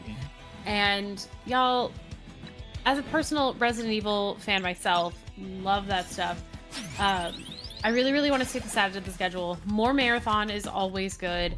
And as a little teaser for you as well, so Zozo Deuterino and LinearC were both veterans of the recent Games Done Quick marathon, Back to Black. So if you saw that and you knew how amazing it was, don't you want to see stuff like that again? I do. So please make sure that you're donating your donations towards Garl or Beast, your donations towards the Dead Rising Deluxe Remaster, or even if you just want to send in some general love to us, all of those are going to go towards that $4,500 over the marathon. I know you can make it happen. Y'all have crushed it on incentives so far. Nice. Yeah. So yeah, I had to focus super hard. I'm sorry. Yeah. So I could get it. Yeah, this is a hard fight for sure. But yeah, that was a great fight. Now, the second round we got it. So yeah. Beautiful. Yeah, so go ahead. Yeah, go ahead. Oh, you can go. I was going to explain that Garl kind of dies here. That's what I was going to say too. Yeah, you can keep going. Yeah, this is the part where we let go of him, though. There's this whole montage of things happening, and basically, we don't see it in the run because he takes the hit in another area that we won't even get to, but he has a mortal wound that he was barely able to stay alive for, and had some borrowed time, and wanted to do one last thing good for us before he died by opening up the Sea of Stars, which hopefully we're about to do here soon. But yeah, so I mean, that doesn't bode well for bringing Garl for us in the last area, but try to make it happen. Yeah, for sure. So right here, we don't have to do this part of the game, which is the Skylands. There is a very important skill here. That's why we are here. So you're gonna grab that skill and leave. And this is the very biggest sequence you're gonna see of pop jumping. So yeah. Yeah, this one shows a couple different things. So luckily we can do this not blind. This shows actually void jumping though, which is like pop jumping, but there's no solid ground beneath you, so you keep getting infinite height. Whereas if there was ground beneath you, and you'll actually kind of see it in a second, if there's ground beneath you and they have an opportunity to touch actually collisionable ground, it'll drop you all the way down there. So this will get us height to go to whatever area we want basically while skipping everything. So yeah, there's this tiny little island of something that comes into play later. If you do a puzzle, they just have it set up, the asset off to the side. But since it is counting as solid ground, you do drop there, which in this case, it's nice because it gives us a checkpoint of, you know, kind of where we're at in the pop jumping sequence. Yeah. And then what will happen is Kasayev will blindly fall down into an area that has the skill in a very precise manner because it is a small area to be able to land on, to be able to get it. And then he'll manually activate, I call it triple trouble or bubble trouble, of getting all 3 characters in the bubble, and it'll warp you back to our last checkpoint, which normally is either you entering a room or someone's that they put in by themselves to be like, okay, this is a checkpoint for you. But the checkpoint we have right now, the last entrance we went to, was the entrance of the whole level, so we'll be able to get right back to the level. That looked good. There we go. Nice. Yeah. Nice. Yeah, that can be pretty tough. Yeah. So we're gonna do the triple bubble here on purpose, and we get there. Nice. That was Just like that. very clean. That was Yeah. beautiful. Yeah. So now we are. This part of the game is tough because, yeah, there is a cutscene we need to play, but sometimes we don't get that cutscene. We don't fully understand why. I have a backup save if needed, if we stay here for too long. There is the method that Yeah, you found earlier where you can it is slower, but you can kind of force it to happen. So we're in the Cloud Kingdom, by the way, which we haven't been before, and we're going to be activating 2 cutscenes at one time, basically. The cutscene of the very first time you come here, and the cutscene after Garl dies. And both of those will be in conjunction with each other, because when you if you look at the bottom right of your screen, whenever he starts the cutscene skipping, you'll see 2 circles going up to be skipped, and that shows that there's 2 active cutscenes going on at the same time. One of the cutscenes that we want is the opening of the Sea of Stars, which will get us to Sarai's world and advances the story. Although we won't be going there quite just yet, even though we open it up. So yeah, there. I mean, going to that volcano early did skip a whole bunch of those things I talked about earlier, where it's like you skipped that one island, you skipped all these sequences where the characters split up, and so the game's kind of confused about what to do. So what can happen is once you do this cutscene skip, you end up just on your boat with a black screen, and you kind of have to go back to the menu and do a whole bunch of stuff. So we'll see what happens here. Yeah. We're gonna play a little bit of the cutscene here because we think that helps a little bit into getting. We're just throwing whatever we have in the kitchen sink. Yeah, Yes. just like every placebo we have, we're trying here just to make this work. Yeah, Really. because like I'm pretty sure this works, because if you advance that scene and go to this one, it should get it to where the Sea of Stars opens and you're not on the boat. So as you can see, we have the boat menu right there.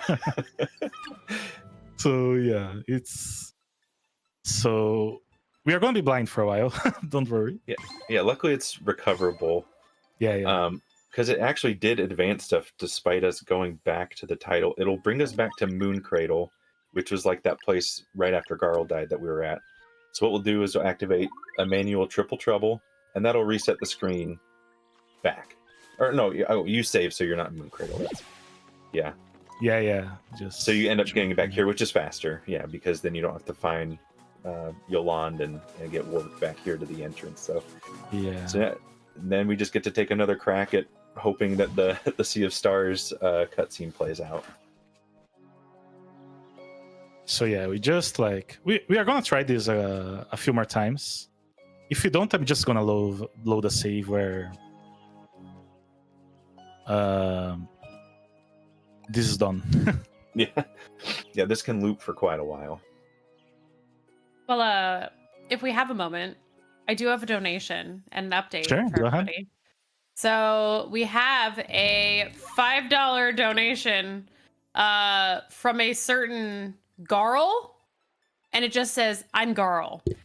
But what I need you all to know is that tied the bid war again between Beast and Garl. So my headcanon of neither one coming with us is coming true. Thank you. I love this. If you want to save somebody, you're gonna have to do it soon. I think we might be past the point where we could take neither as well. So Yeah. Well, then everybody has to decide. Everybody's Yeah. gotta commit. yeah. I gotta get some commitment. I wanna talk to I wanna meet your family. I wanna talk about moving in together. I want some commitment on one of these, okay?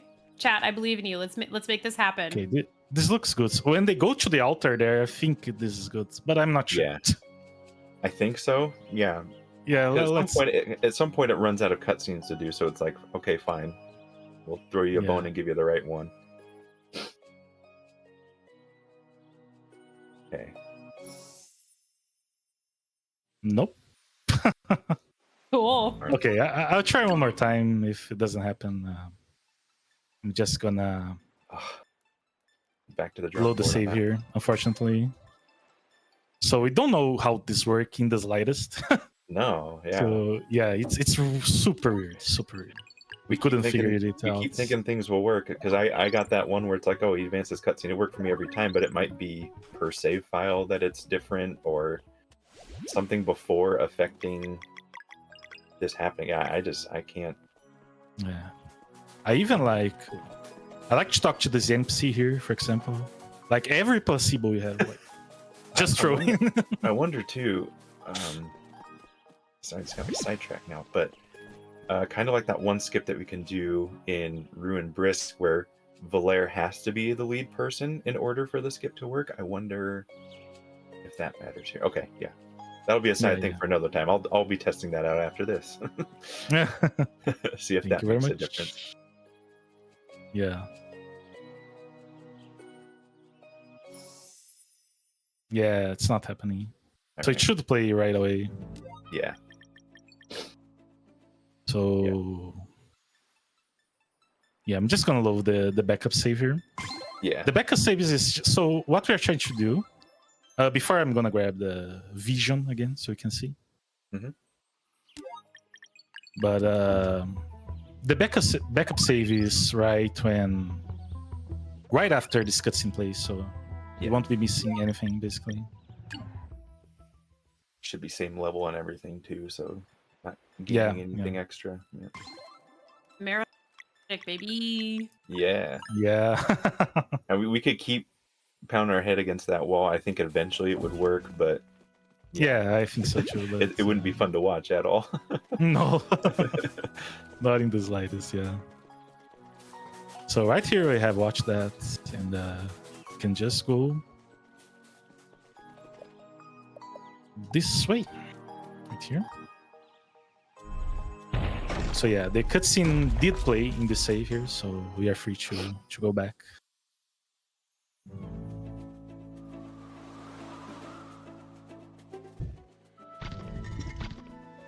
Love this fast travel, by the way. Yeah. Really cool.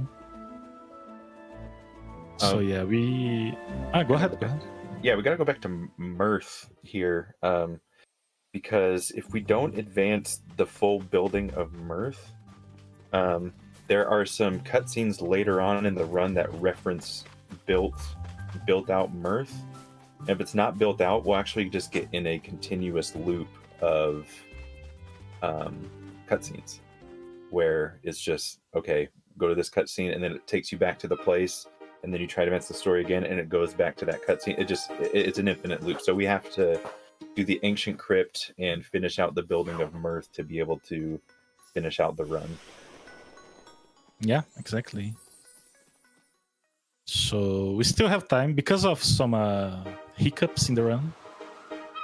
We'll have a little bit more time to choose between Garl and the Beasts. Yeah, there we go. Yeah.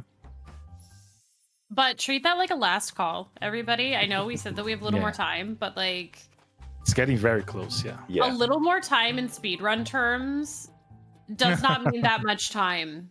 So if you want to get something in, consider that still, final call, get your orders in. The kitchen is closing. They're turning down the temperature on the fryers. Exclamation point donate in chat. Yeah, exactly. This skip right here is in conjunction with the skip that we did of doing the volcano first. We're going to this island before you get... well, we have Rashawn, just not in the right way. If you saw that guy with the purple head that joined our party, that's Rashawn. Once he joins your party, you're able to get past this area while bringing this protective purple bubble down. But we're just going to ignore that and go straight in. Yeah, exactly. We're gonna see here. A whole other island that we just skipped by doing that, which is a pretty lengthy one. So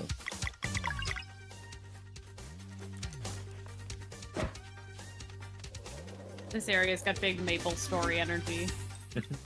Yeah, that's true. I believe this area was actually... So this game is made by the developers who made The Messenger. Yeah. Oh. And this, Yes. I believe this area was in The Messenger. There's a couple areas on this island that I think were... I've actually never played it, but I know Casa speedrunner, right? Yeah, that was my first speed game, The Messenger. Yeah. So this is the first The Messenger stage. So if you have played The Messenger, you'll definitely recognize. Even the music is the same in a different way. Also, this is not intended to fight, but we'll do it. Yeah. Yeah. Okay.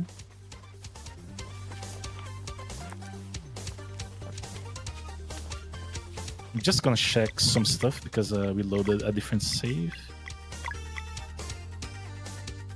Okay. It's fine. Let me check something else.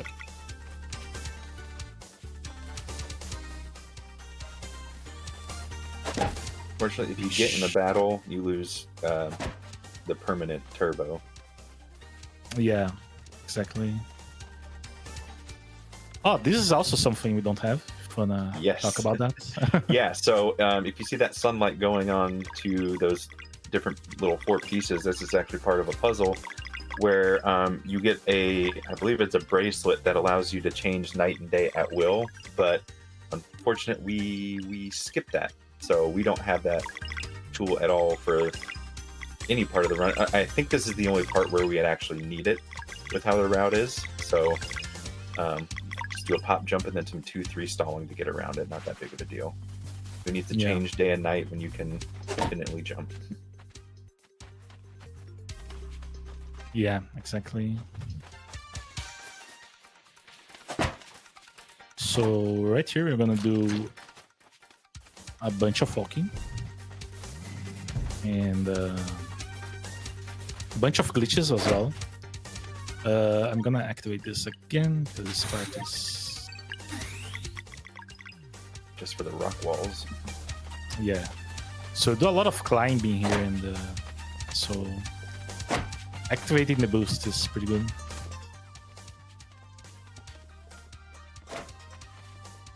There we go. So this one here is a big one. This skips like a very big underwater section. Yeah.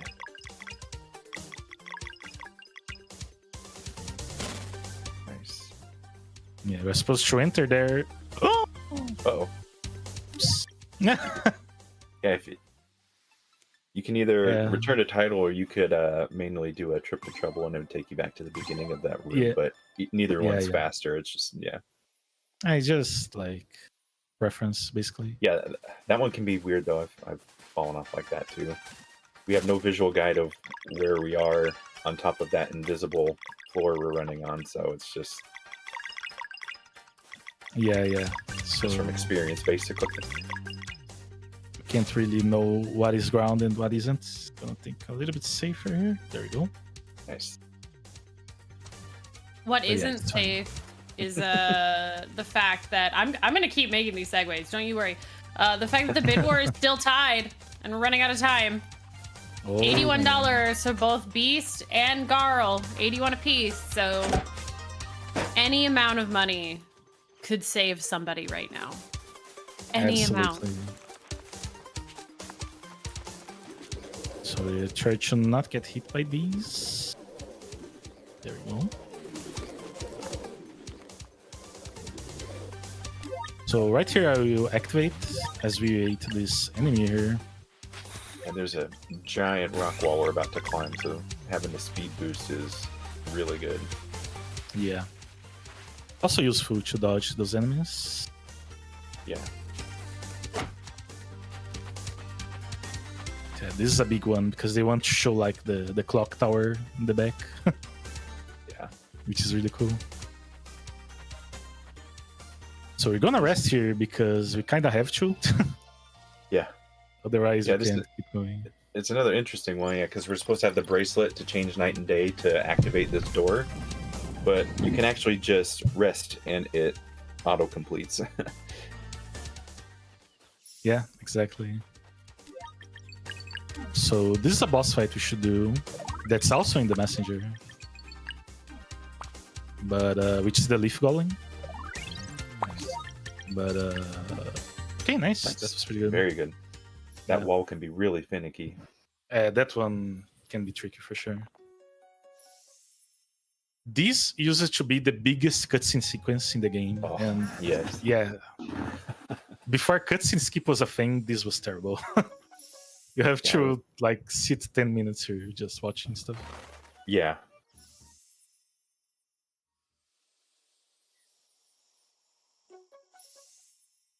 One thing that cutscene skipping also allowed was there were certain cutscenes before cutscene skipping that you had to have certain characters or else it would soft lock.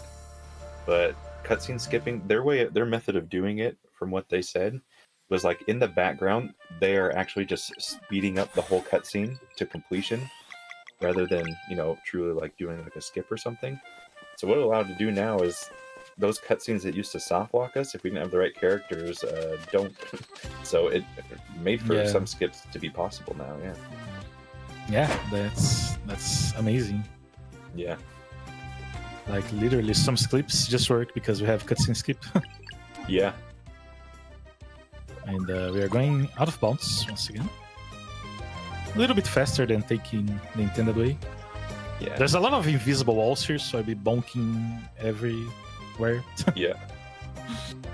So yeah, it's fine. And we're lucky because in the next area, if you run in the water, it actually triple bubbles you and you can't do anything, which is a huge headache to get around. But yeah. So we go down here because we need that item right there, which is very good equipment for Valerie.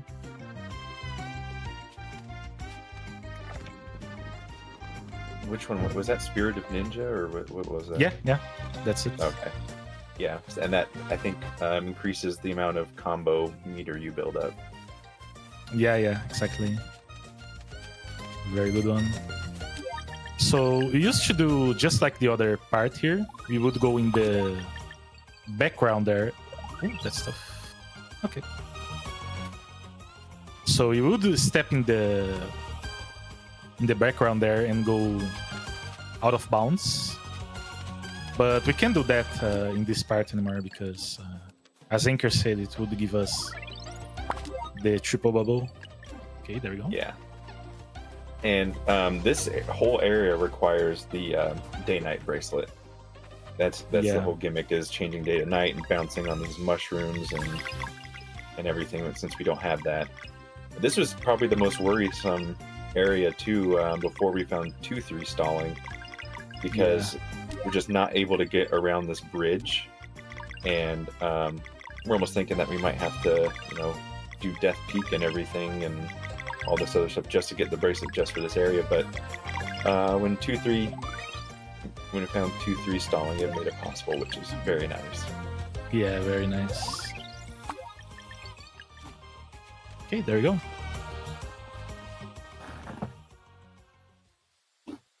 Pretty good cushion. That stage is also in the messenger. So yeah. And it also probably looks a lot different from people who only played this on release. They completely revamp that area to make it shorter. That's not the one I I got to show it off. Yeah. Get showed up. Okay, there you go.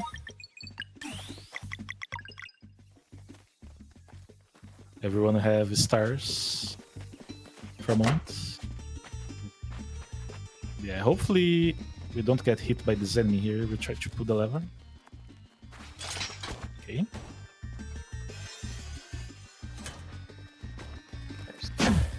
Oh, that was a weird sound. That's fine. Okay, I'm gonna dodge these. I'm gonna heal up here. Yeah, some healing. The interesting thing with the infinite turbo too, it carries into the next room, but then it becomes finite. It doesn't carry out through the whole next area. So once you enter a new room, you still have it, but only for a limited time. Yeah, exactly. So I'm gonna be doing some equipment here. Oh, magic pocket! I completely forgot about that. Right here, here. And I think this is it. Maybe, probably. Should be good. Just making sure. I think we are fine. Yeah. So gotta be careful. I can't interact with this door. Yeah, interacting with that door would start a really tough boss fight. Yeah. So I'm gonna try to break this lock, but yeah, unlucky.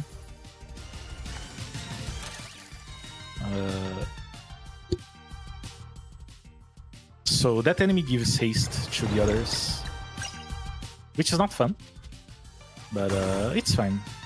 These enemies are not very strong in general. Hopefully they don't punish me for saying that. Yeah, that can happen. Okay. Now remind me, what does haste do on the enemies? Haste makes it so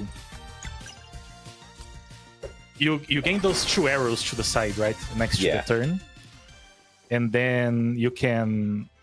Okay, I have to focus a little bit, but I'll catch up later. This is a hard dodge. That's all. We're gonna do this fight then. But basically, what haste does is. So, if an enemy has a turn, in order to have another turn, it needs to wait until everyone in your party has its turn. Okay. So it skips so that. All right. Breaks, haste skips that, yeah. Oh, okay. All right. I never knew that. Yeah, yeah.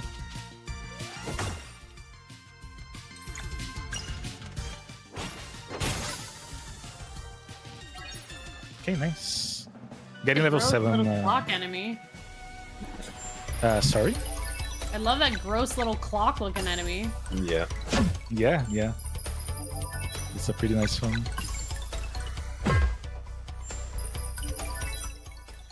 So this and this. We wanna grab HP and mana with Rashan. Basically, Rashan's gonna be also. Also, the whole reason we have to come to the clock tower instead of going straight to the Sea of Stars is later on in the game we'll revisit this place, but there's also some cutscenes that we absolutely have to do, or else it's like Mirth where you get into an infinite loop of cutscenes. So if it weren't for this area, we could have completely skipped this island altogether. Yeah. Okay, that's nice. We can break that. Good RNG.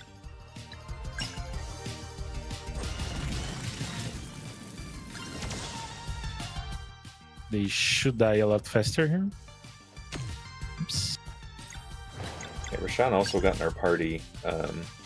The game will kind of forcing, kind of like how we got the grapple and the push bracelet. The game will kind of push things into your party and inventory, just because it thinks you have to have it at a certain point after some bigger cutscenes. And Rashawn being in your party after Garl's death is one of those things. So it's like, all right, you finished Garl's death.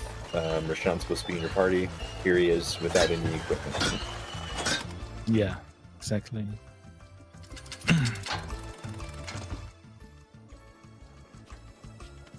Oops. So we're gonna leave that door open there because we'll come back here a few times later in the run as well.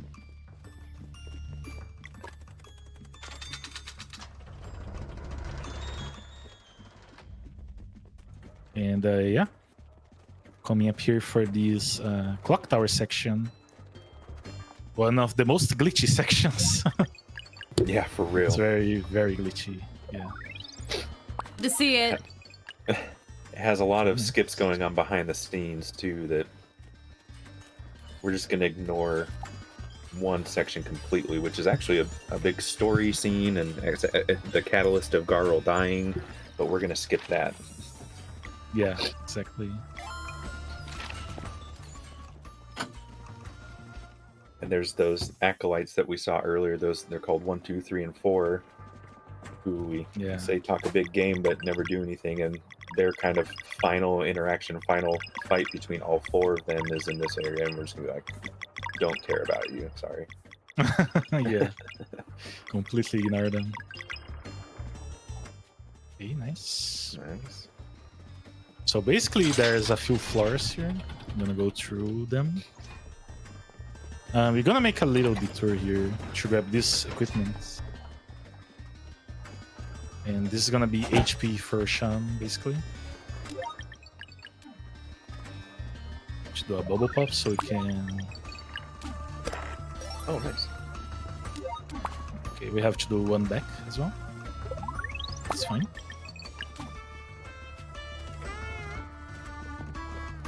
Haven't seen that yet. That's cool. That skips a whole puzzle, basically. Yeah. And here we are gonna get into this fight here. For EXP reasons, we can avoid this if we want. But we do really need the XP. So basically, we are aiming to get level 9. Before the Catalyst fight, which is a very important fight in the late game. There we go. Maybe I could have skipped this, but because I got into a lot of earlier fights. But just to make sure, don't wanna miss EXP. Yeah, for people who play this casually, going from Toadcano being the last boss that we fight to the next one being Catalyst is pretty funny. Yeah. There's like For sure. probably like 4 or 5 bosses in between that usually. So this is one of the toughest ones. This whole area is very weird Yeah. because we can't do it the way we used to as well. Yeah, it used to have an invisible floor in between the elevator that we could run on, but now that triple bubble us, so we gotta get creative. Yeah. So I'm installing going forward, which seems very weird, but yeah. I promise we are moving. Yeah, and We are fine. Okay. the depth perception on that one's very weird too. I never know exactly how close I am to that platform. Yeah, same. Like the 3D is very weird there, for sure. So this one this one's very weird as well. I just kind of just go. I don't think too much. Yeah. So, okay. Nice. There we go.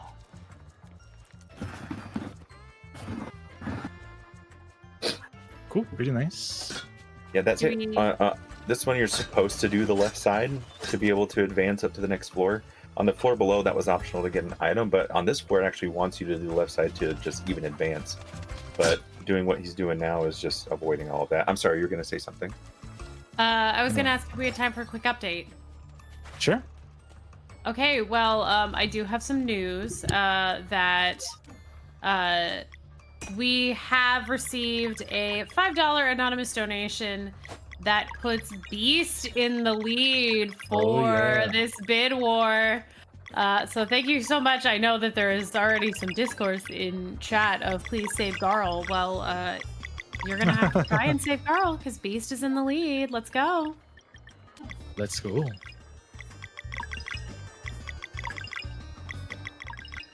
So yeah, going back here, we have to do all these 2-3 swappings. But it's fine. We got there.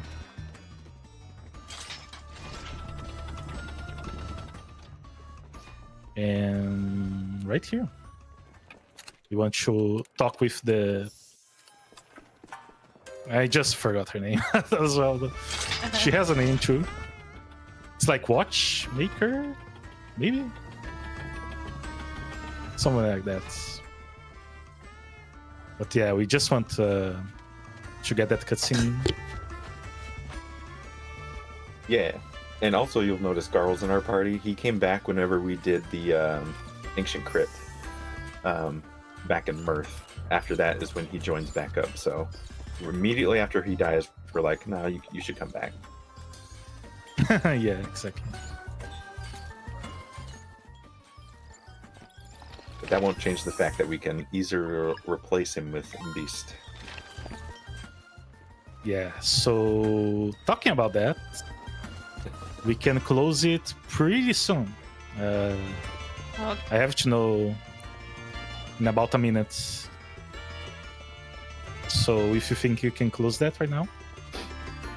Yeah, absolutely. We can take care of that, everybody.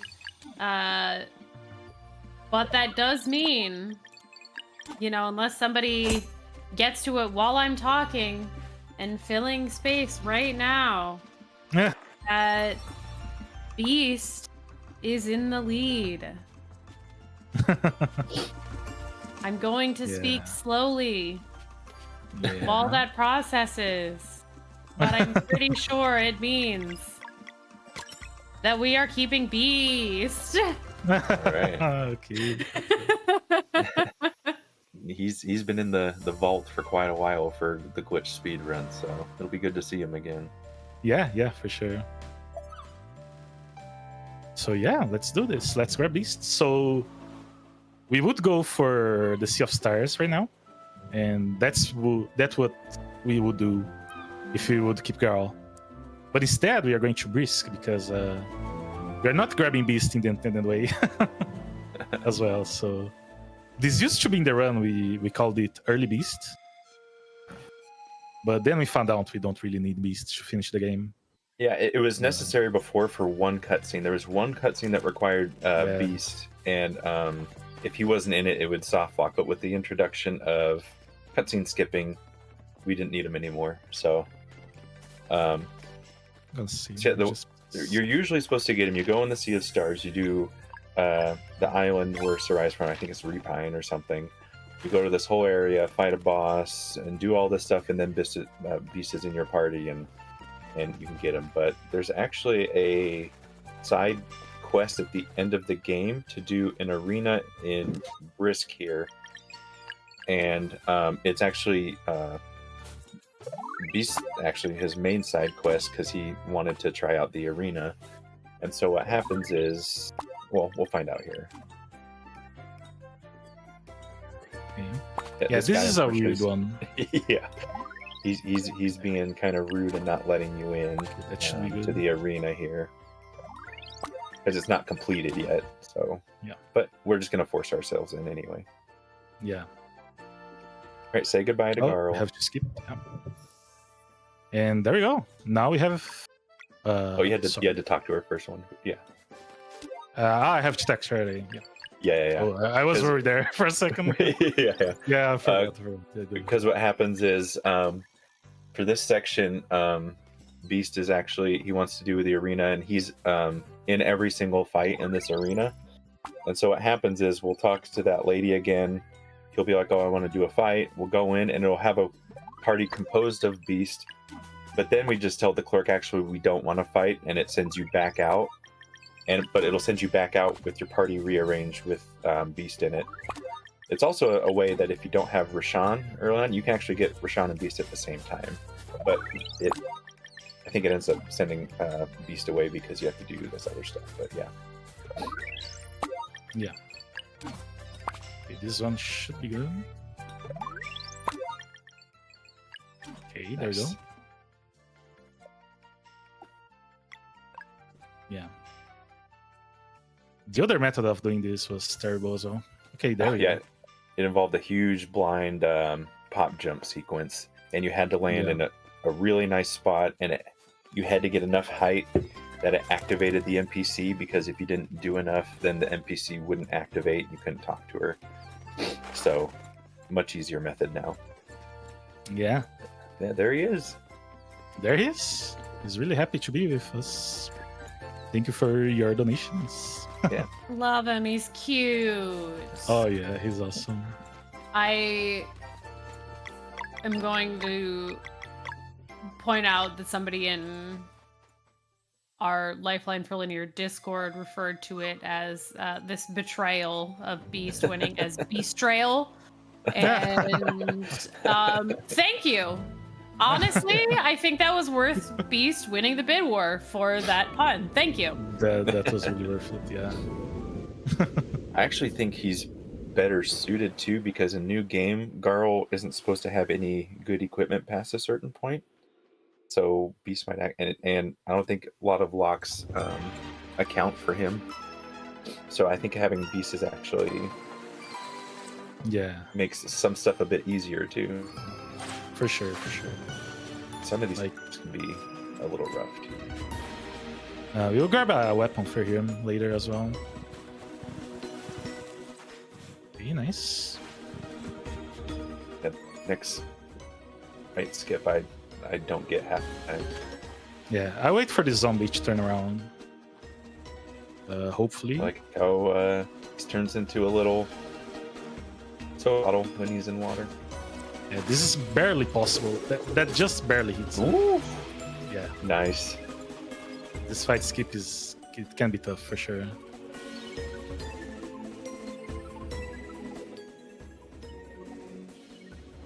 So yeah, now this is a sequence of walking and riding the boat around. It's very beautiful. It's one of the prettiest sections of the game for sure. Yeah. We have to follow these energy orbs, but we know where it will spawn. It always spawns in the same place. Yeah, it doesn't change at all. Yeah. Yeah, there we go. This is very beautiful. Wow. Yeah. Okay. Yeah. Yeah, they outdid themselves in this area. They popped off. Okay.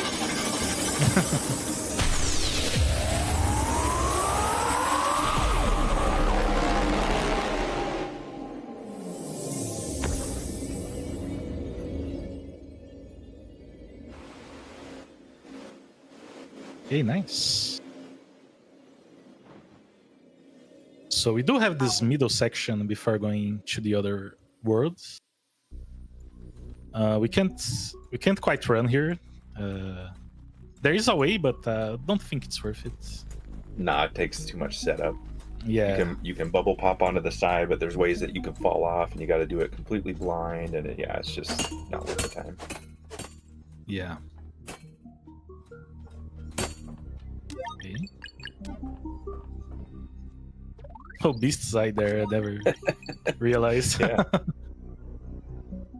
So this one, I find it hard to find where I am sometimes. There we go. Very nice. And that skips the whole boss. Yeah, that skips a whole boss, yeah. Just like that. Yep.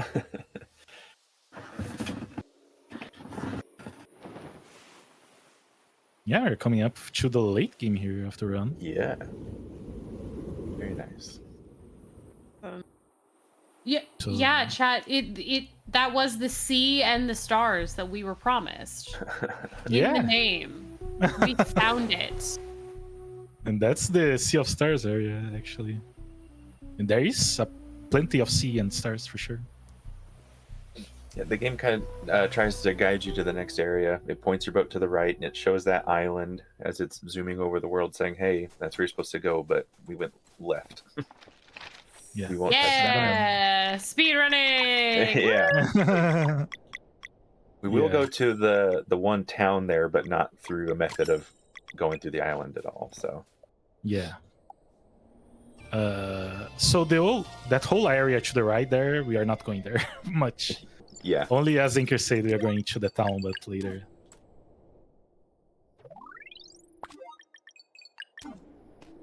So we're just gonna be skipping that. We are gonna be taking all encounters here oh, nice. because we need the XP.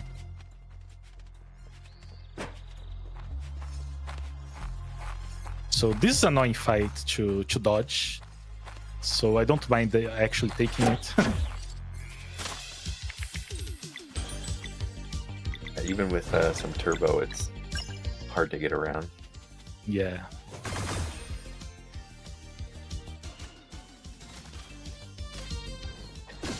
So Beast is here. Why don't you all focus him? Okay, maybe not. Yeah, come on. He don't usually come here, so they should enjoy this opportunity. Yeah.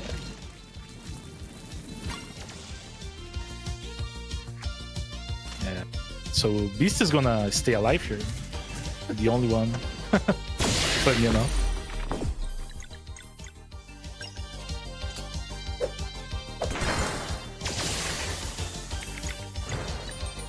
We don't have the abacus on. That's fine. The abacus is the one that lets you see HP, right? Yeah, exactly. I'm gonna equip that to Beast. So yeah, here we get to level 8. There we go.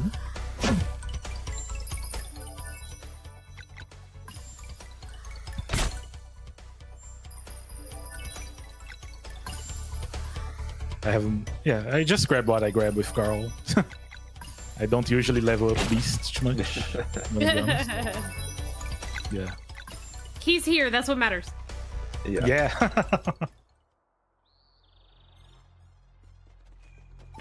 So we are gonna do... Okay.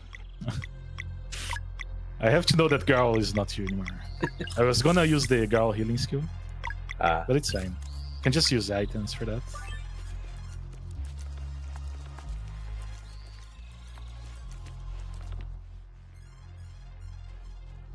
But yeah. Important to not... Let me see. We need mana for the next fight. So everyone is healed up. That's pretty good.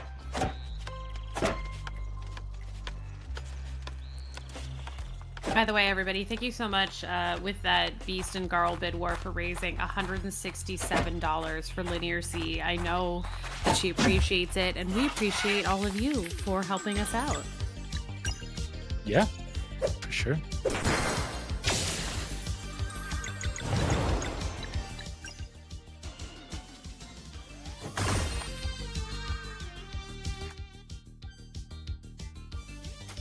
This does a lot of damage. Not sure Shun, apparently. Really thinking. Oh, equipping the abacus, yeah. That's what I was gonna do. I was forgetting something. Yeah.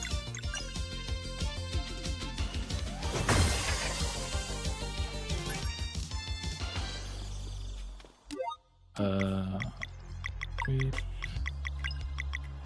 There we go.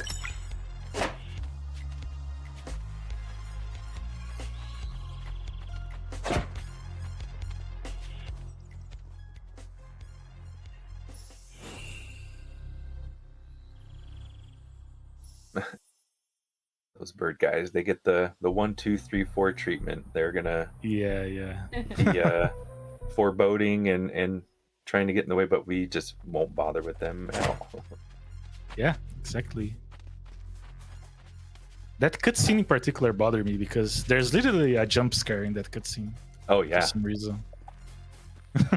and I believe it happens during the fight too. They do that same one, right? where it's like a certain attack will do like a jump scare thing with a bird's eye or something like that. Yeah, I believe so. Yeah, Yeah. it's really like.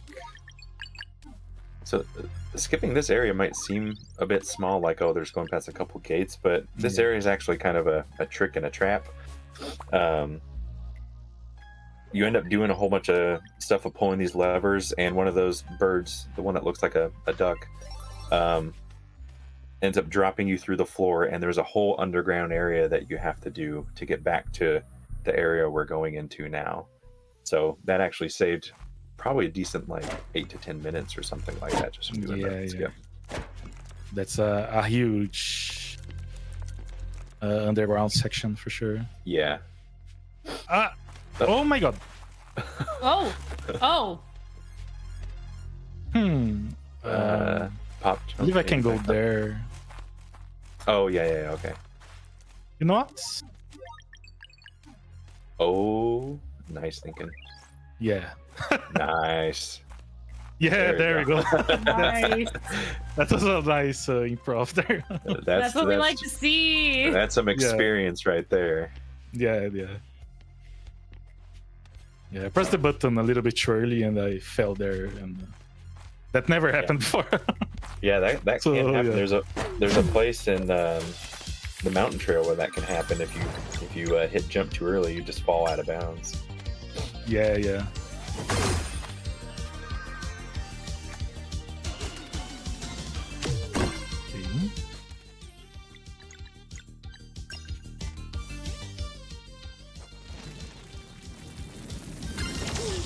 So this enemy right here, he has haste as well, so he's attacking a whole lot more than I would like. That's unfortunate.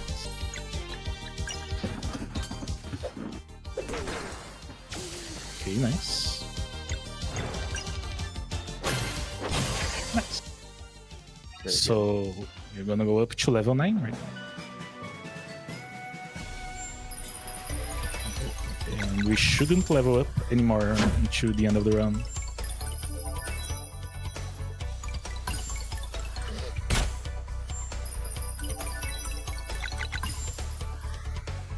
There we go.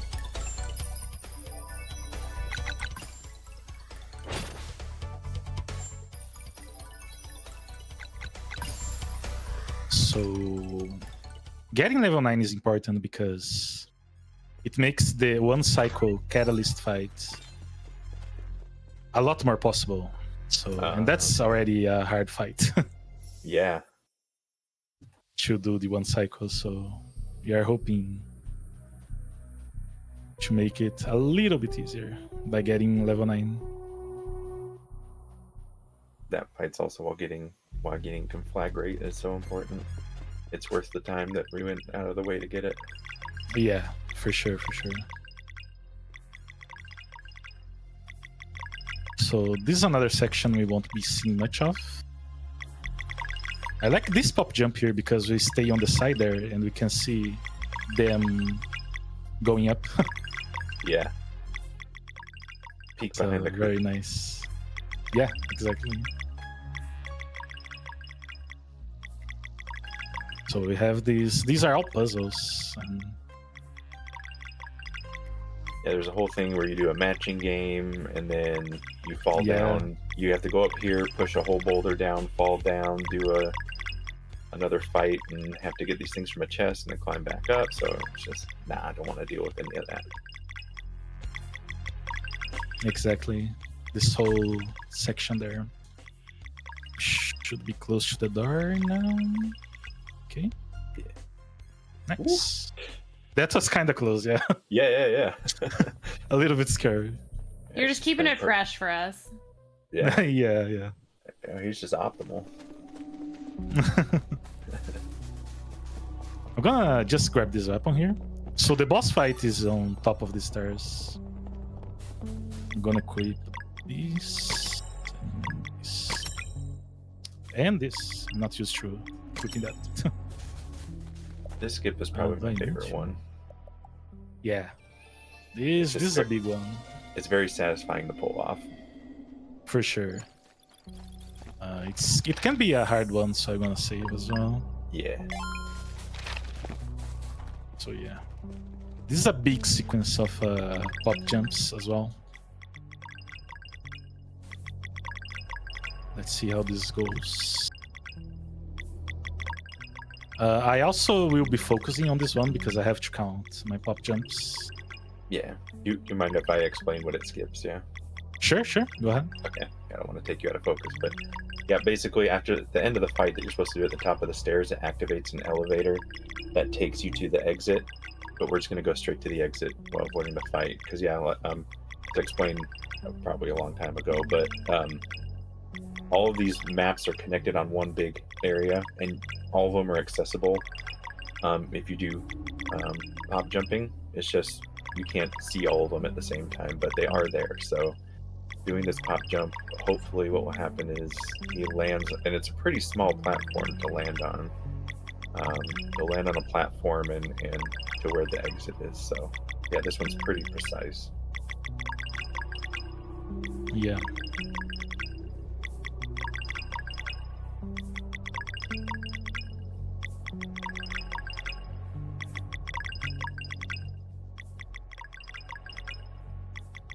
I think the one lucky thing is that we can see our characters. And Yeah, sometimes that's with very the- helpful. with previous skips, like the Malcolm skip was the biggest pain. Because you're doing it blind, you didn't know if you failed the pop jumps, because that looks really good. Okay. Okay, nice. Oh, very That's really- nice, yes. Yeah. As Anchor said, that's like the very tiny platform, so jumping there, it can be really tough. You can miss that Yeah. platform really easily. Yeah.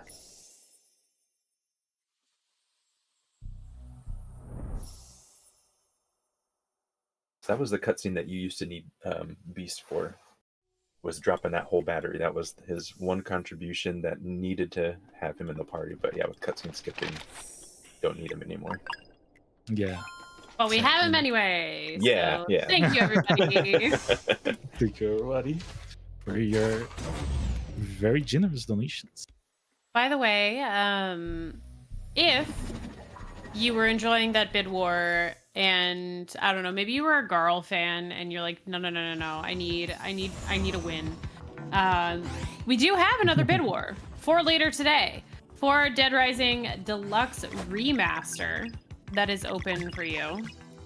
And that is what the costume that Juho will use for his Dead Rising Deluxe Remaster run. You've got some options here. So you've got Clown, which is apparently horrific, Ken, Mega Man, Nemesis, and Rikuo. Now, I don't know what some of these look like, but you absolutely can make any of these happen. Just make sure that when you are donating, by typing !donate in chat, when you're sending in your donation, scroll all the way down to the bottom and make sure that you are selecting that incentive and then populating that incentive. So like when you select it, there will be another button. Make sure you're using that to confirm.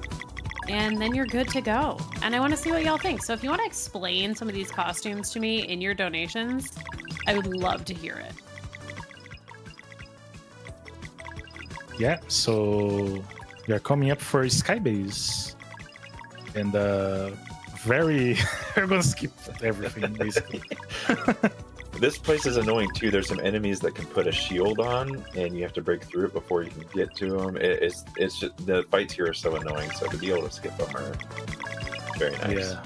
And you're supposed to do a lot of puzzles to get this elevator to come down, but we're gonna go to the elevator. Yeah. Just gonna skip directly to that. But this music is awesome. It's one of my favorites as well.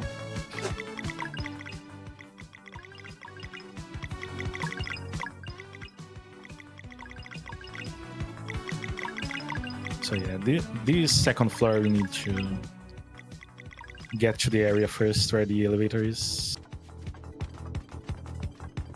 So we are gonna be activating this block here, but only we can do more pop jumps on top of it. Yeah, the default pop jump height that you can get from being on the ground isn't enough to scale the wall, so get a little boost from that box. Oops. Oh, okay, this works. I'm gonna save here just in case. learning a lot today.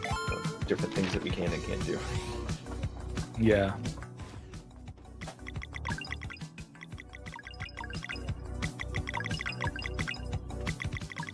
We are aiming to go on top of this thing. Oops. This is another one where it's hard to judge where you are. Yeah. Okay. So the elevator should be right above us. And again, he's doing that one jump up, so there's no more solid ground beneath him, so we can keep climbing. Because if he keeps doing pot jumps on that wall, he'll just stay at the same height forever. Yeah, exactly. We do need no floor below us. So I'm climbing some extra here, just to be safe. Yeah, it can be tricky. I mean, there was even some runs I had just a month or two ago that failed because of this elevator. So always better to play it safe. Yeah, for sure. It's a weird section for sure. But those are gone now, the elevators, which is the scary part. Yes. This one goes a lot smoother usually.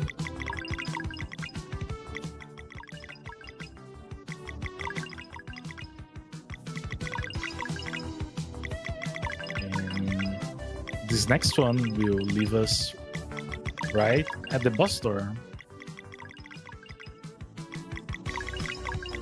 It should be fine. There we go. Now we are good on HP, so we are gonna buy a bunch of stuff here. Gonna do some money glitch first, apparently, because we run out of money. So let's do just that. I'm probably gonna need to do this twice, the money glitch, because we need to buy a lot of stuff. There's a lot of useful stuff in this machine here. Manifesting this working for me IRL. Yeah. So right there.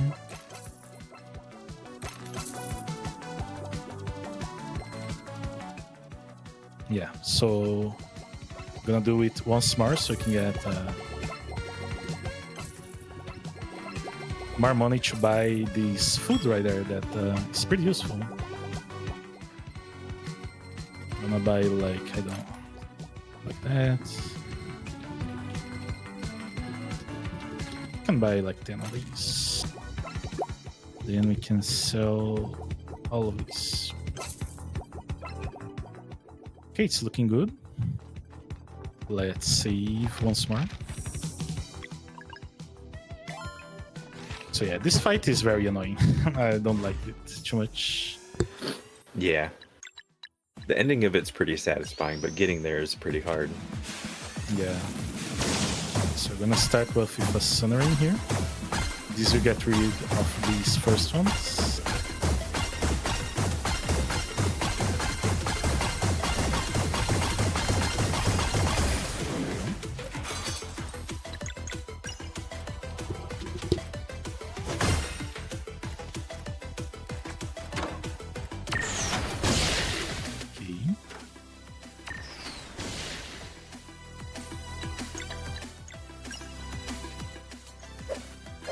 We want to use a bunch of skills here because now we have the ultimate bar that we didn't talk about too much as well. Yeah. But yeah, you can go ahead. Now we are able to do ultimate, that little rainbow looking thing that's around the combo meter. Once that fills up, a character will be able to do an ultimate, and it varies between characters, and some have just do pure damage, some are more utility, so it's a nice thing to have. Yeah, for sure.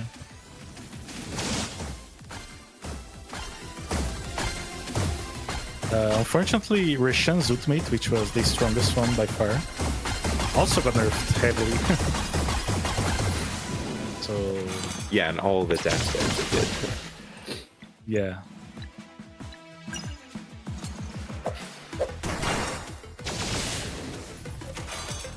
Hopefully it doesn't heal itself. Okay, great. Full agree with chat that this music rips, by the way.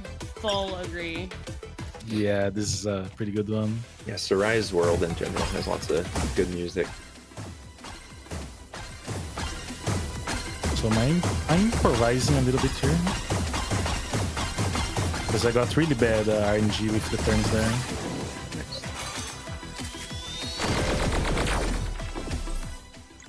But we should be fine.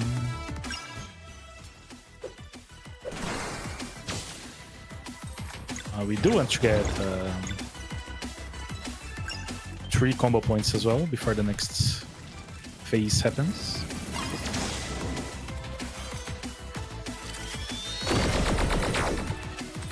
I'm gonna just resurrect here.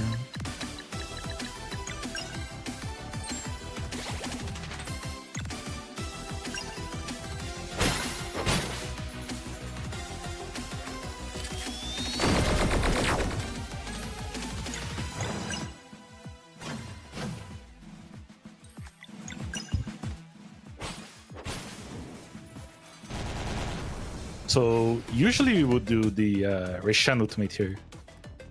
But the damage is so nerfed that it can't kill them anymore. In new game at least. Darn. So we have to use like Zeus or Valeries.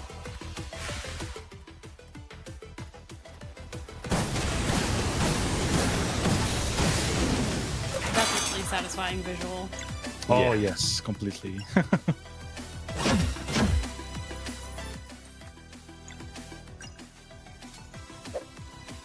This is good RNG as well.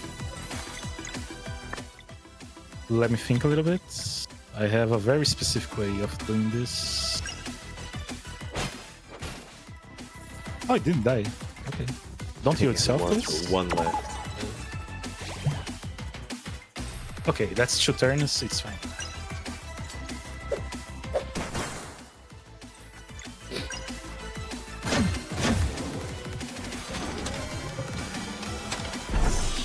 So we are doing a Moon Ring first of all.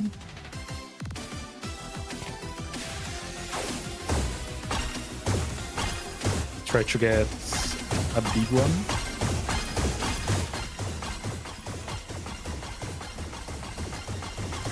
That's fine. We're going to go to the Conflagrate. This is like the most damage we can deal.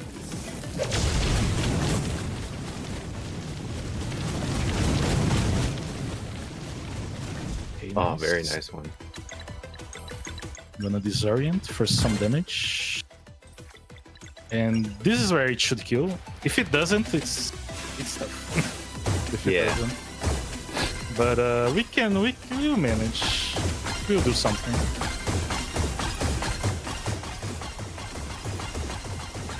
Okay. Nice.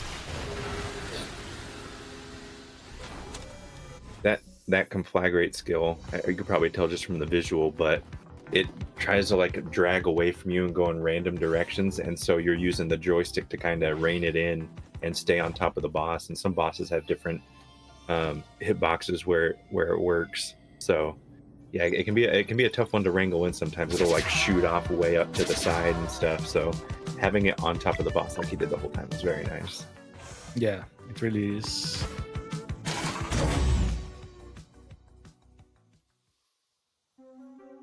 So we are going to repeat here right now.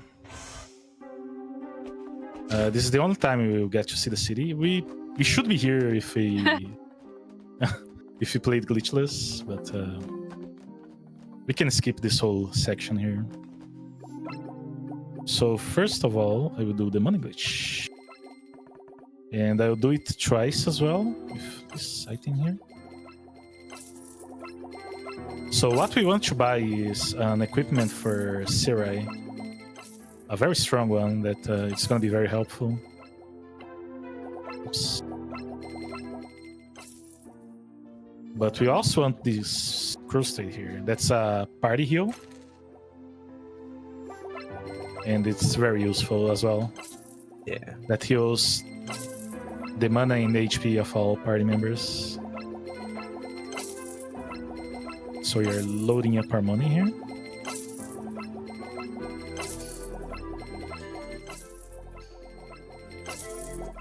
Okay.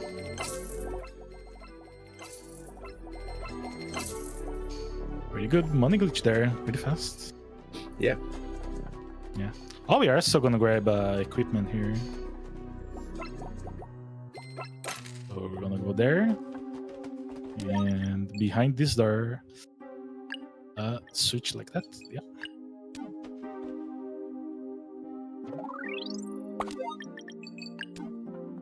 Yeah, this is a weird one to go through. Yeah, some of these can be super precise. Okay. You have to like do weird stuff to get it done. Yeah. Yeah, exactly. I'm gonna keep it right now, Trishan. This one. And that's it. We are done with the city. And now we are gonna do some more story, lore-related things. So, if you have anything to say, Jay, that's a great moment. Great. I love to hear that, by the way. We have had some people coming in throughout the morning, rolling in as we get rolling through this game. So if you have joined us since we started and you're wondering what on earth is going on, you came in, you're like, I want to see Sea of Stars. What is happening here? Well, this is Lifeline for Linear. This is a mutual aid marathon raising money for fellow speedrunner LinearC, who recently became a single mother and has accrued a lot of unexpected debt. And in response, her friends and community, that's us, have come together to present 5 days of amazing speedruns in her support. We're not preventing speedruns, we're actively encouraging them. If you want to help Linear directly, you can donate using !donate in the chat. We have raised $3,358 so far to help Linear out, and I know that we have absolutely more to go. I know y'all got more in the tank, and today is going to be a great day. It is the final day of the marathon. We have a stacked schedule for you. We've got bid wars going on right now. We've already bet some incentives today, and we're gonna keep going. I can promise you that. And we have an absolutely killer schedule. So after this, we've got Ocarina of Time. If you want more RPG fun, we've got a nice big horror block to end out this marathon as well, because LinearC is a horror runner. So we've got, starting out with some Dead Rising Deluxe, but then Dementium 2, Signalis, Little Nightmares 2. We have a bonus game. Clock Tower 3 is actually going to be run by LinearC herself. So, y'all, we have some options for you today. And I know that you're going to have fun with all of them. So stick around, enjoy, send in some money if you can to help LinearC out, and we're going to have a great time. Yeah, absolutely. So, coming back here for Clock Tower. We are mostly doing like lore related stuff. We have to talk with a lot of people. Gonna take this moment to drink some water. This was the Yeah. this was the important part to have the cutscenes on Mirth advance, because this is where the endless loop would start. So if we didn't take care of business before this part, that would have been run over. Yeah.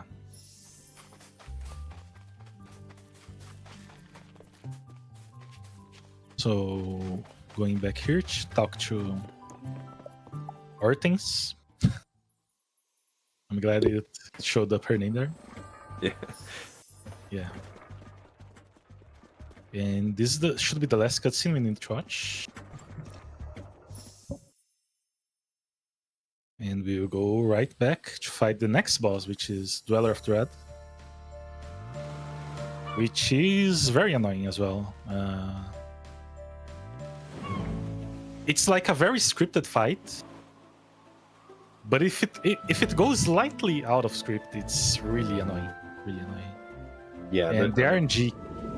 Yeah, the RNG can make it really tough as well, if you get bad RNG overall.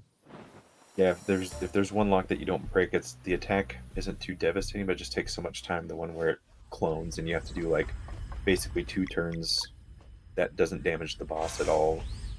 It's just, yeah, you're not lucky with locks. It can take forever. Yeah, so if I miss like a Moonerang, for example, and one of the tentacles stay alive, it's pretty much over. But yeah, we have to talk to this. This is one of the saddest cutscenes. Like, it shows what happens to the people in Ripin. Yeah. And yeah, that's Because one thing it doesn't show with all the cutscene skipping is that Soraya is actually like a cyborg, basically, and it shows how they turn them into them.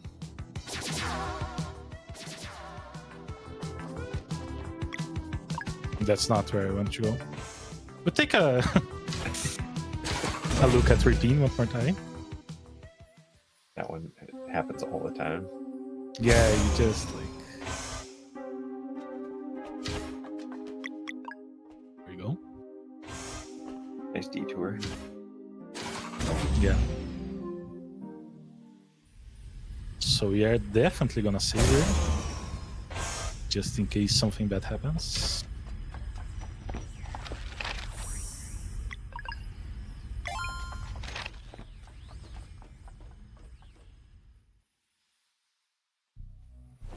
Time Going. for... Go ahead. Go ahead. We actually have received an anonymous $50 donation from somebody who feels very strongly about that Dead Rising costume bid war, because all $50 of that went to the Mega Man costume for Dead Rising Deluxe, which of course has surged it into the lead. But if you would like any of those other ones, maybe you're as passionate about a clown suit as Mega Man, now's the time. That is open. So let your imagination run free. Yeah, so this is the first part of the boss.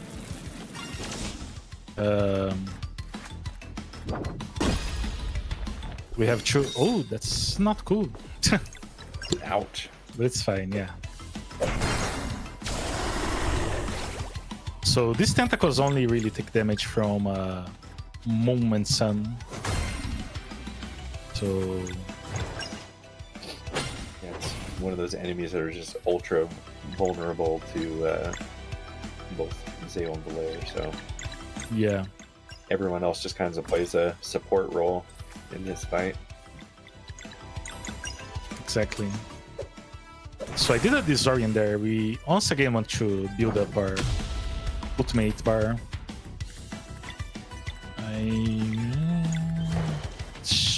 heal before.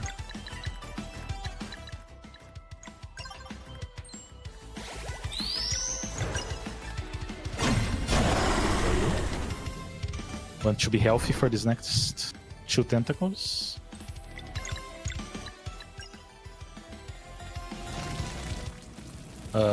The best RNG would be 3 turns on their clock, but we didn't get that. It's fine. Not ideal. Don't kill Valerie. Thank you.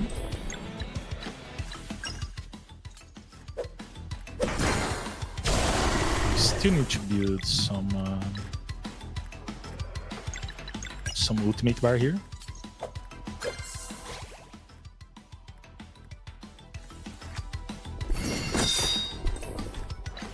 I'm gonna do this. So this is an area MP recover, which is really strong. Yeah.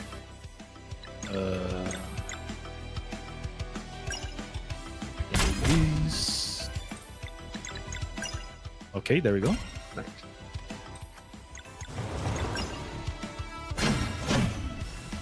I mean, if you want to die, that would be great. Please. Okay, that's fine. Okay, thank you. Okay, so basically for this fight, also we want a good lock pattern here. So we want, what we want is 1 sun and two swords and 2 hammers. That would be the best. That's not it. So we have to eat this attack here, unfortunately. There's no way we can break out of that. Yeah. fine, it's fine.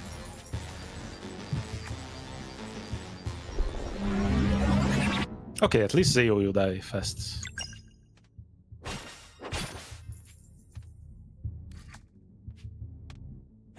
Yeah.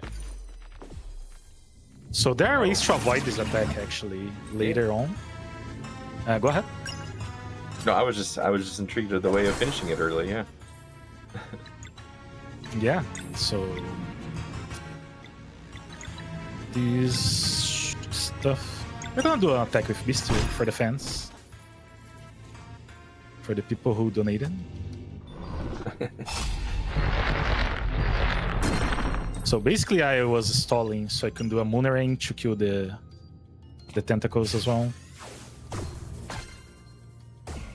So these Moonerangs must be at least good enough so the tentacles die.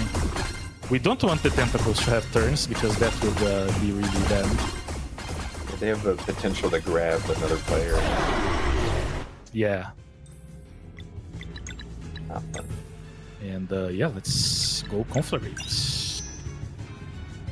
This is a very weird hitbox.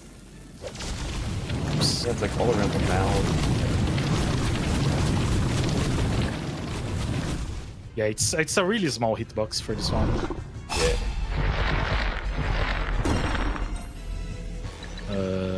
That's a lot of HP gone. There we go.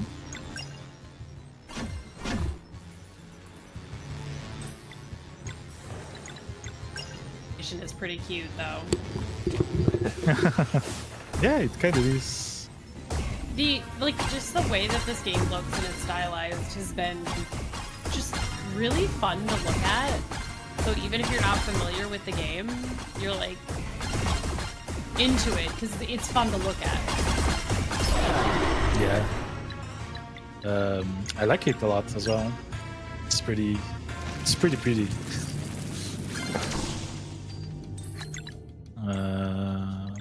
Yeah.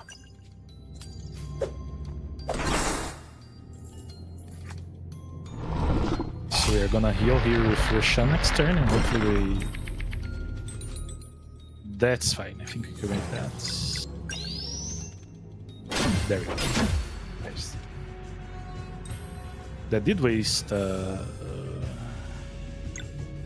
is fine, this is fine.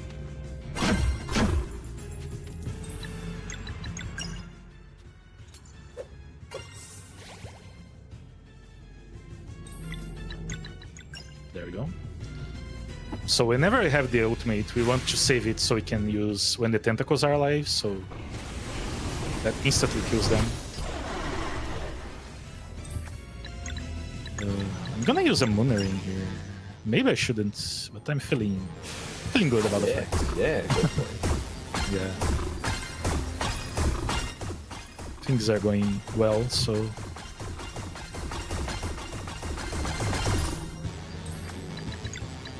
So this is the magic pocket, so we can use this item for free here. We still have a turn.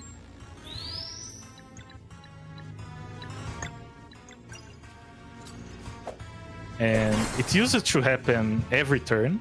You have a free item usage, but now it's every 3 turns, and that's like a very tough nerf. Yeah, it's every 3 turns, and it's on an initial 3-turn cooldown too. So Yeah. It's very, very heavily nerfed. And this is still very useful. yeah, That's his.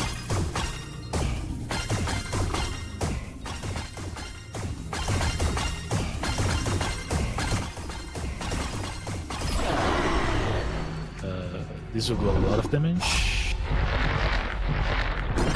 Okay, they are all alive, that's what matters.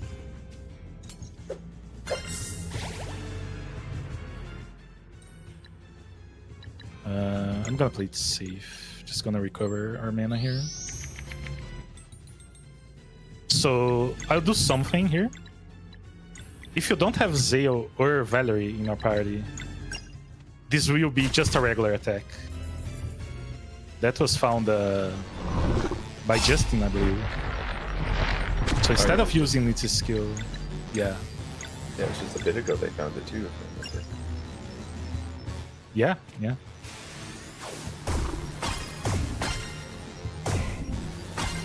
Came in handy.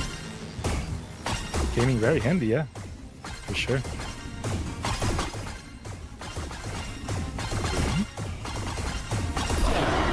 Okay, it should be very close to dying. I'm still gonna play it safe though. Not gonna make sure. Conflagrate this. Maybe this kills. But if it doesn't, we have our ultimate ready as well.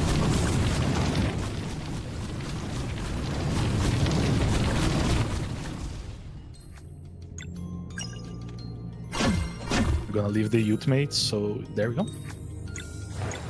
So this probably kills.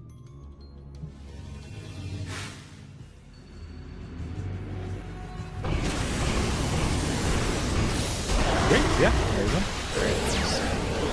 Pretty good fight, actually.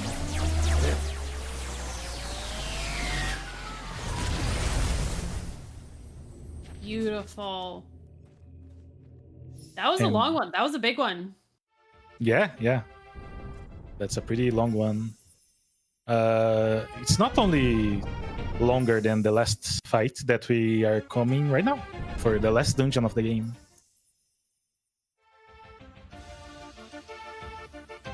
So yeah, we can now freely move throughout the map. Oops, yeah, that happens more than I would like to admit. Yes.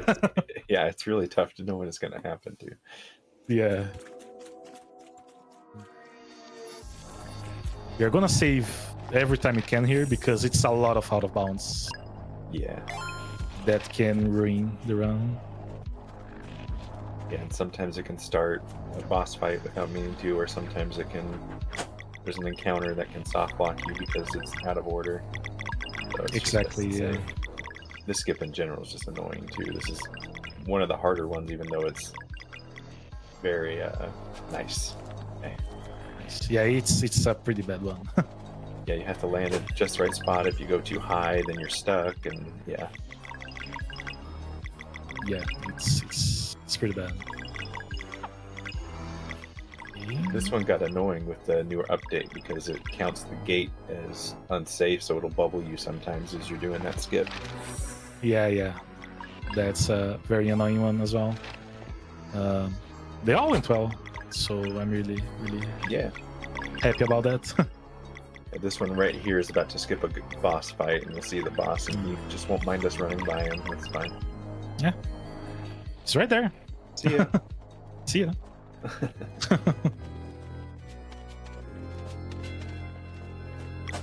Oh, this one will look kind of tiny, but it actually skips a huge chunk of things, like maybe 10 Oh, to yeah. 15 minutes worth of things. Nice.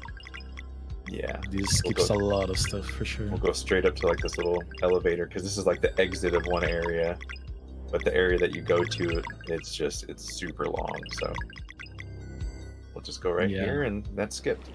Nice. Love Yeah. to see that. It's the little things like that that matter. Yeah, Yeah, Yeah. for sure. it really just is impressive how much under the hood. Like all these skips just look like so tiny. It's like, oh, they're going through a door, or oh, they're going up to a platform. But it's like under the hood, some of these are like 30 minutes of skipping time. Yeah, of course. Because like the exit is close to the entrance a lot of Yeah. times. Yeah. And if we glitch it a little bit, we can just go to the end. This is one of the weirdest one for me because Yeah. There's a couple things going on here. So there's a cutscene trigger that's really hard to place. And once you do get past the cutscene trigger, there's danger of a soft lock because all these enemies are part of a cutscene, but they're actually enemies that you can actually get in a fight in outside of the cutscene. And so if that one touches you, it's a soft lock. There's nothing you can Yeah. do about it. So yeah, so as soon as you do skip the cutscene trigger, you have to worry about that guy touching you. yeah, sure. And that just But skipped the it was boss fight as well. Yeah. And it was pretty good actually. So we're gonna sell all of these to buy these ones the max we can. We can buy one more of these. No, okay. We're gonna save here, and we are coming up for the last boss of the game. Yeah. So this fight in new game has become a nightmare because it's so long and we are so weak. Yeah. Oops. So yeah, this is a very long boss fight. Yeah. The turbo boost just for these stairs is very worth it. Yeah, the stairs are really long. Like you think it's gonna end, but it doesn't. Yeah. If I can jump in for just a second, I wanted to say Sure. to everybody while you're mentioning, you know, last boss fight of the game, things like that, that we are a little over 1,000 away from our milestone incentive, which is going to be adding that bonus game, that Resident Evil 2 Claire A run with the launcher. Really important, I think, to mention that to our schedule. And y'all have been doing amazing. Thank you so much for the work that you've done so far for this game, for unlocking fights for this game, for the bid war for this game, and everything else that you've crushed so far. I really want to see that bonus game happen. I really, really do. I'm a huge Resident Evil 2 fan, and I guarantee you're going to want to see it as well. So keep up the energy. I know we've got like a nice chill morning vibe going on, but you have got banger after banger after banger all day, and I want to see it happen. Yeah, let's go. So this is Elise Sandarel, which is a very hard name to say. Yeah. Yeah. So she's the final boss for the 80% run. And what's going on here? The first phase is actually pretty straightforward. They don't have to worry too much. But the second phase is where the headache starts because okay, we want to break locks as much as we can, so we can take out some turns from the boss.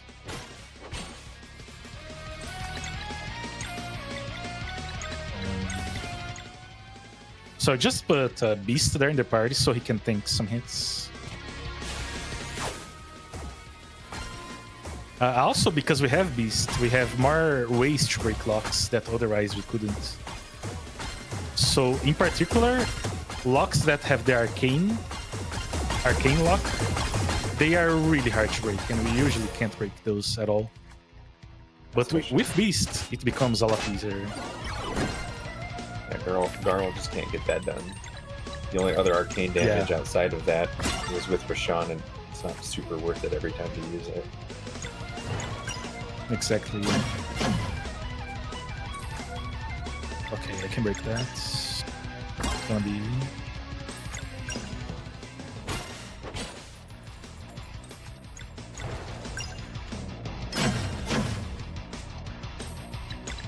let's see how we're doing here. Gonna use the...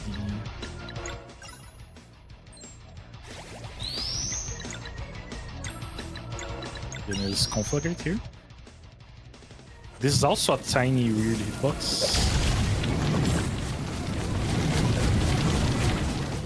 So you can see like the ground kind of is a hitbox as well.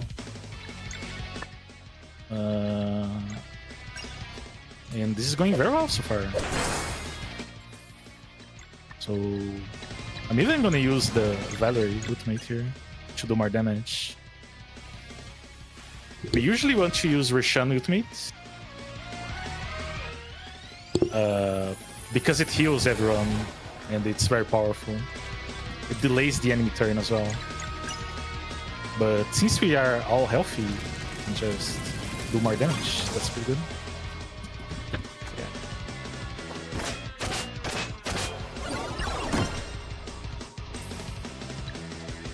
That's not too cool.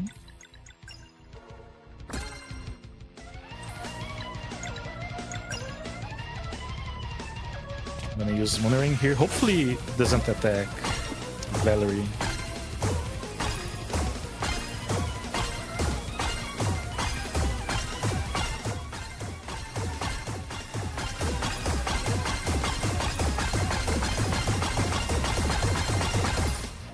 That was a pretty good one.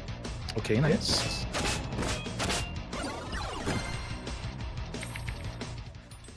Okay. Nice. I need to heal. But I won't. I want to...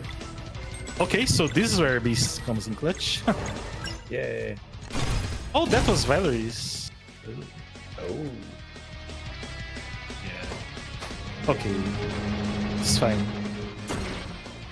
I thought I had the moon. Ah.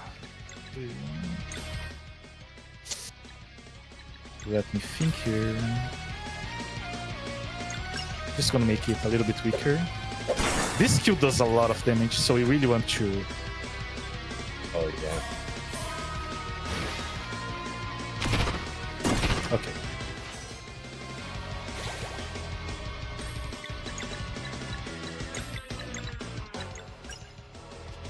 I'm gonna heal up here.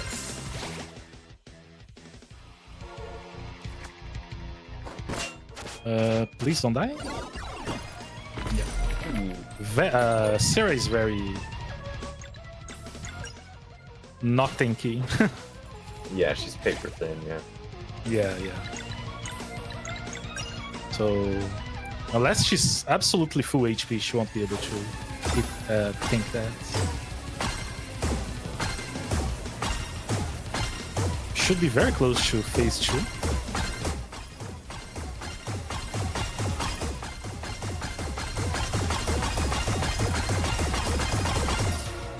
Since we break a lock, I'm gonna do some mana recovery here.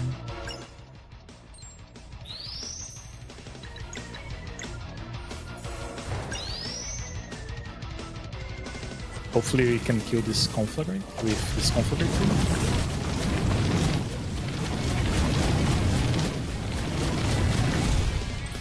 Okay, not enough just yet. She should be so close. Yeah. Okay, there we go. Nice. So this is the scary phase, and she's gonna attack right away, which is always scary. But yeah, let's see how this goes.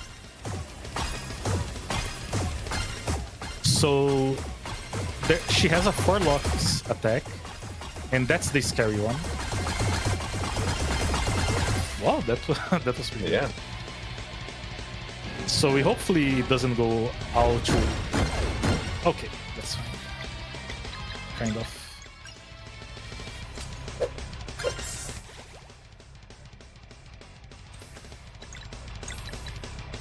No.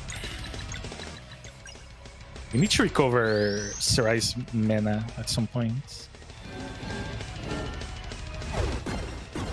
That was just mean. Yeah, that's really unfortunate. This is just bad. I mean, I just recover her now because there's not much we can do. Where is the item? Here.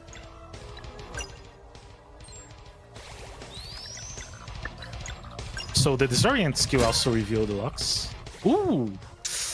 This is almost doable, but not quite. So that other lock is Sun. So this is a good pattern. Yeah. So if we had live mana, we could break that. They're gonna heal up here. And there's 4 different patterns that attack can be. That's pretty good. She's gonna die anyways. Yeah, that was gonna take her out. So yeah. So this can be 2 things. This can be a Zeo auto attack or a Beast auto attack. It's a Beast auto attack. So unfortunate. I think we can survive. This attack doesn't do that much damage. She's stuck in that animation. Yeah. Oh yeah, that's that's she doesn't have a star floating around her. I wonder if she gets revived. Yeah, that's never happened before. I hope Lakin has. We're just fine. Okay. Okay. Ooh. Yeah. That was really weird. But yeah.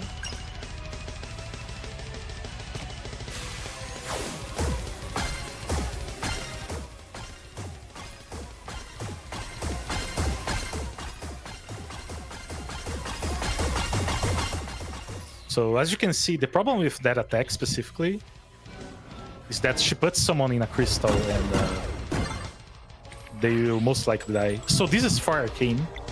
This is just impossible to deal with. Or Arcane, jeez. Yeah, maybe... No, there's no way. So we are just going to attack here. This doesn't look too good. I'm gonna just attack with Zale. And heal up everyone. Just to be safe.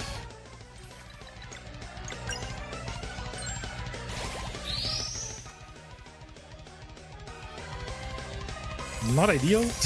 Yeah. This is so annoying. Don't have any life mana.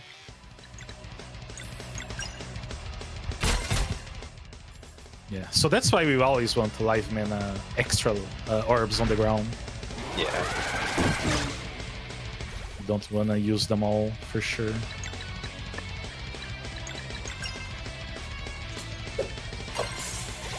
So now we have the ultimate loaded up, which is pretty good.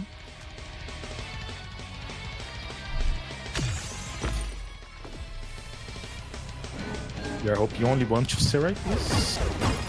Not. Okay, we can break that, finally. She is not being nice to you. No, not really. This is the best RNG by far. So this is really good. I'm even gonna delay this so I can get more turns. They're doing this like this probably. Okay.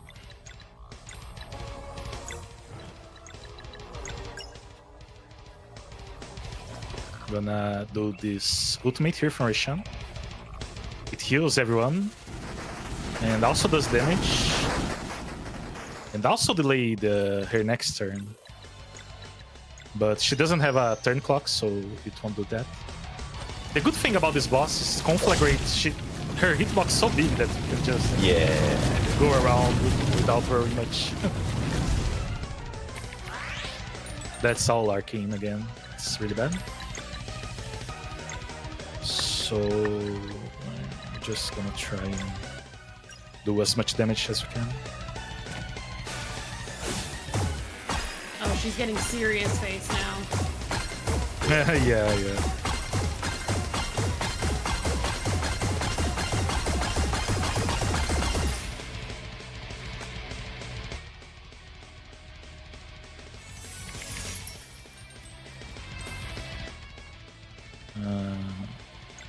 It's not worth it to try and break that crystal because mystery locks.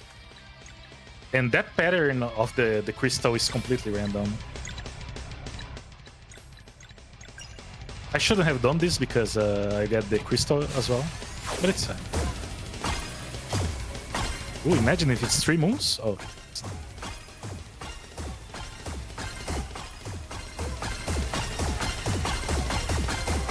The crystal locks can be like any permutation of any element, basically.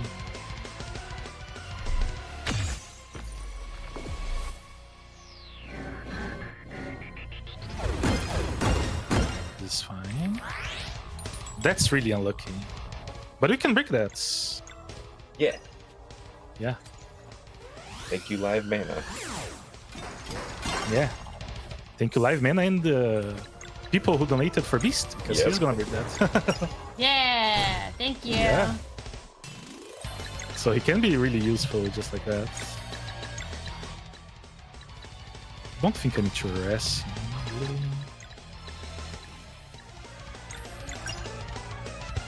Gonna rest in this next turn. That's pretty good. Love to see those. Yes. So now we have time to heal up everyone.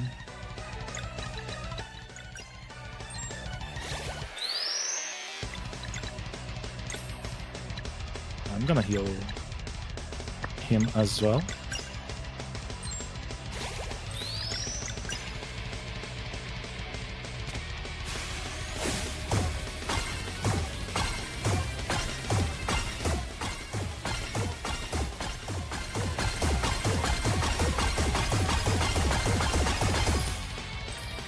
Okay, nice. Gonna have our ultimate ready here.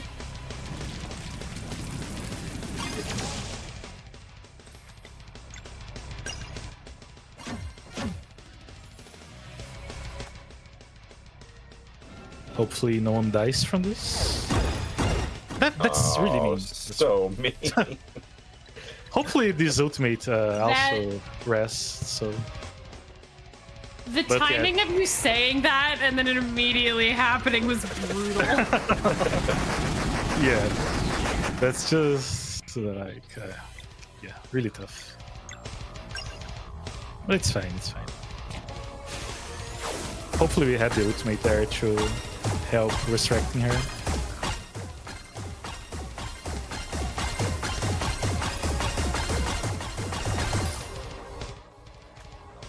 Yeah, we should be close here to getting her to die.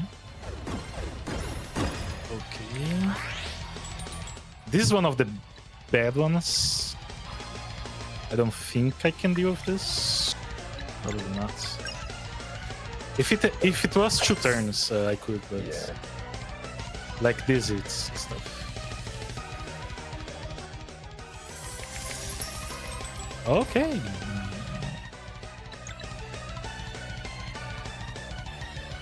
Don't think that's worth it. No. Yeah. Just gonna take the hits.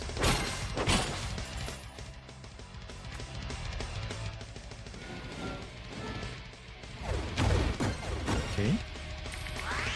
Okay, this is now time to be shine. There we go. Thank you, donator. Thank you, donators, Yeah. once again. Thank you. Thank you, everybody.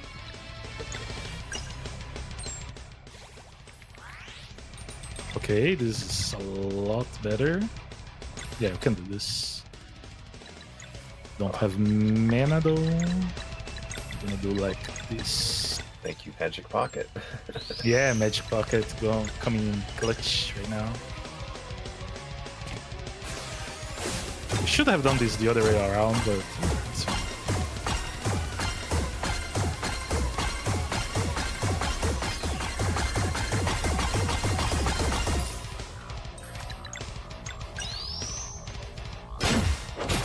Nice.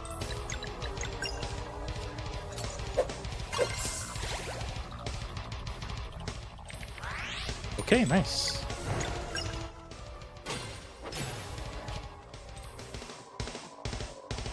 So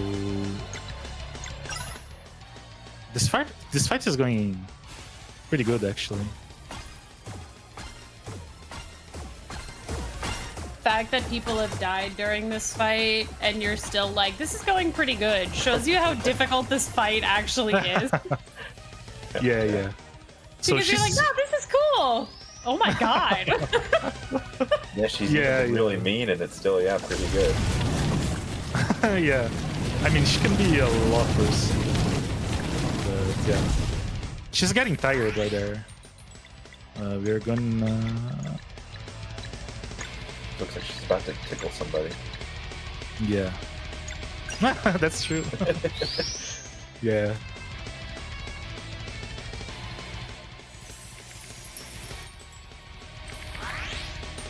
Okay, we can break that. Not really, because... Oh, maybe.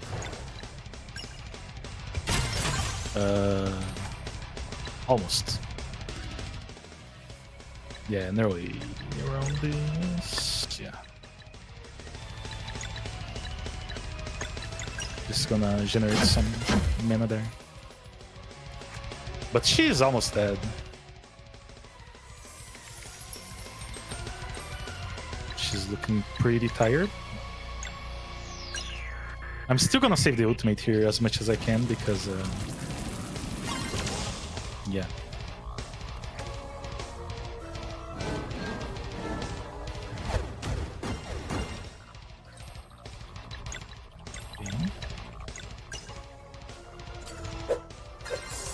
I'll take it slowly and very safely, just to be sure. Yeah, because this can still go south. Yeah, yeah. It's never over with her. Seems like it.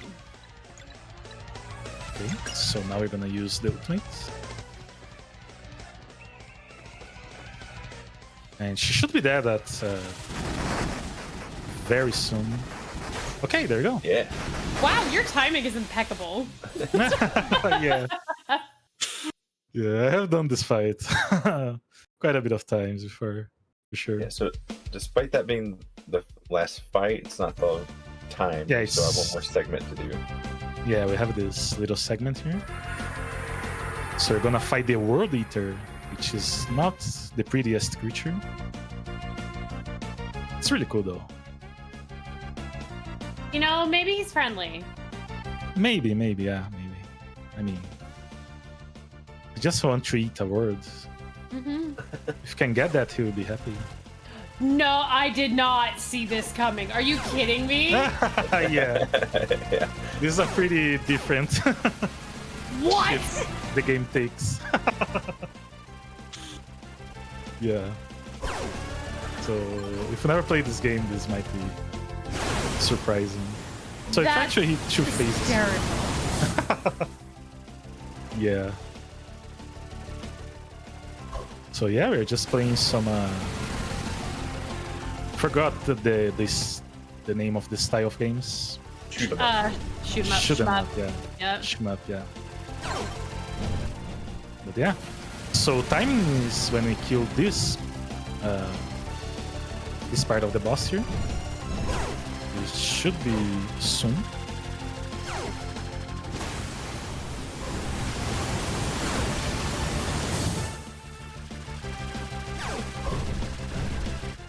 And that's time. GG. Amazing job. Yeah, thank you. What a cool game. Like, Yeah, ignore this timer because we had to load a save, and that save, the timer was all around the place. Yeah. mhm. Yeah, so We didn't time Yeah. travel today, everybody. yeah, of Wow. course. I believe you have another little thing for us because we did hit that bonus incentive Yeah, last night, actually. People were so excited for this that they hit that incentive for that extra boss fight with the kids last night. So, yeah. Thank you so much for everyone who donated for that. It's gonna be pretty cool. So yeah, we can just jump right into it as soon as I skip those. I don't wanna save. Yes. Thank you very much.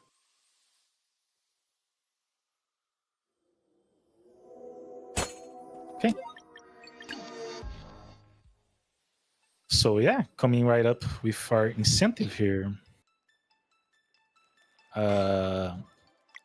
So what's gonna happen is that we're gonna fight the first boss of the game just using the kids. So the party members will all be kids. And there's a lot of funny stuff that goes on. Yeah. And Anchor is the one who did this the first time. Yeah. So yeah, I'm glad Yeah, you're it's- here for this one. Yeah, it's a funny little thing that you're not supposed to be able to do, and you can actually carry it pretty far, but it would be very tedious. So Yeah. just the first boss is going to do for now. Yeah. So for this one here, I'm gonna equip our relics I can. So Yeah, if you don't do this, the kids, they're programmed to only be able to do 1 damage no matter what, outside of using the one combo they have access to. Yeah. That takes the limit off of the little modifier there. So it's only Zeo and Valere that have an opportunity to do a combo attack. I even tested it of grabbing another combo scroll as kids, and it just doesn't work. So I see. yeah, so I think it is kind of possible to finish the whole game as the kids, but it would be ultra hard mode. Yeah, it would be like another level. Yeah, So- it doesn't matter what equipment you put on them or anything, they have a baseline of stats. Yeah. Nice. So I'm gonna do a countdown here so we can start the incentive. So in 3, 2, 1, let's go.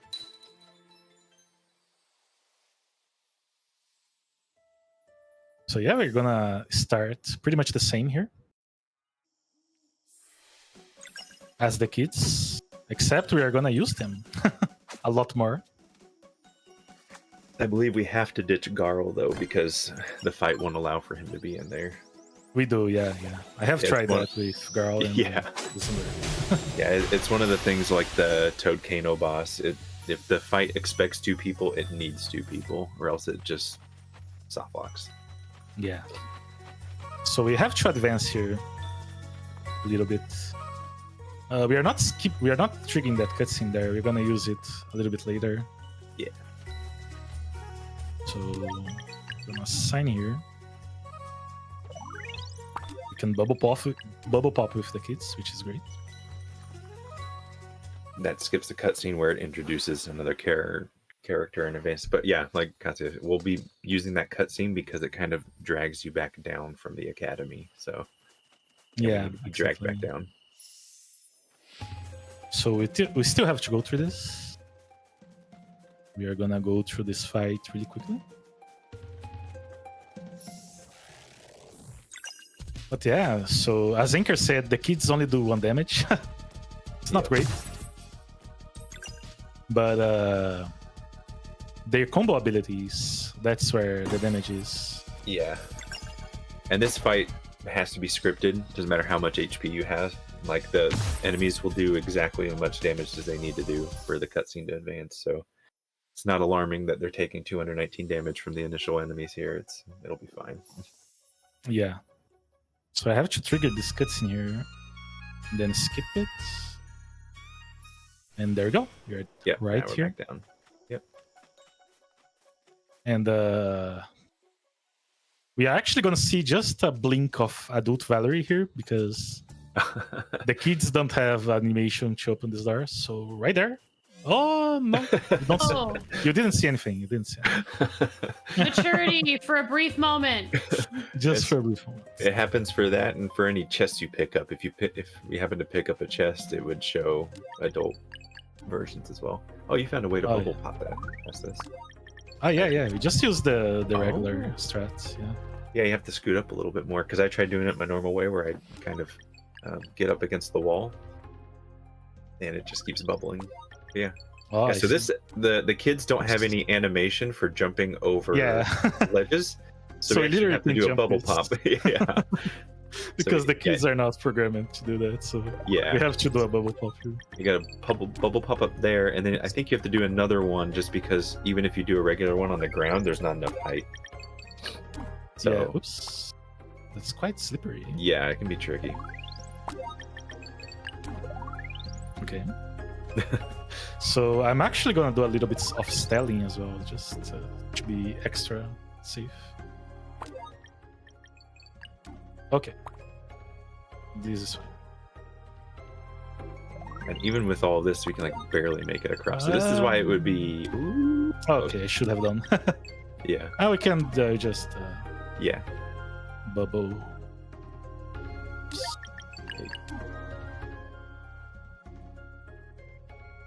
Okay, should be back at any time. There we Yeah. go. Yeah, even this is like barely enough to get over that. That's why it would be really hard to do an actual playthrough with the kids because they can climb ladders, they can walk across ledges where you hug the wall, but they can't do any sort of they can do tiny jumps up ledges and grab on, but any tall ones you can't, so you'd have to bubble pop on top of all. Nice. So they don't have an animation for this, so they just run, which is pretty fun as well. So I'm not sure if I need to rest there. Just It gets you past muscle memory. it gets you past the dialogue box.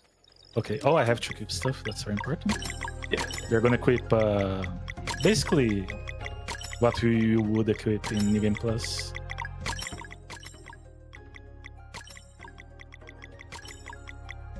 And this is fine.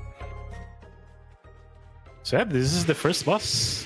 We didn't see it in the regular run because we skipped it. So we are gonna show you how to kill it with a stick and a wooden sword.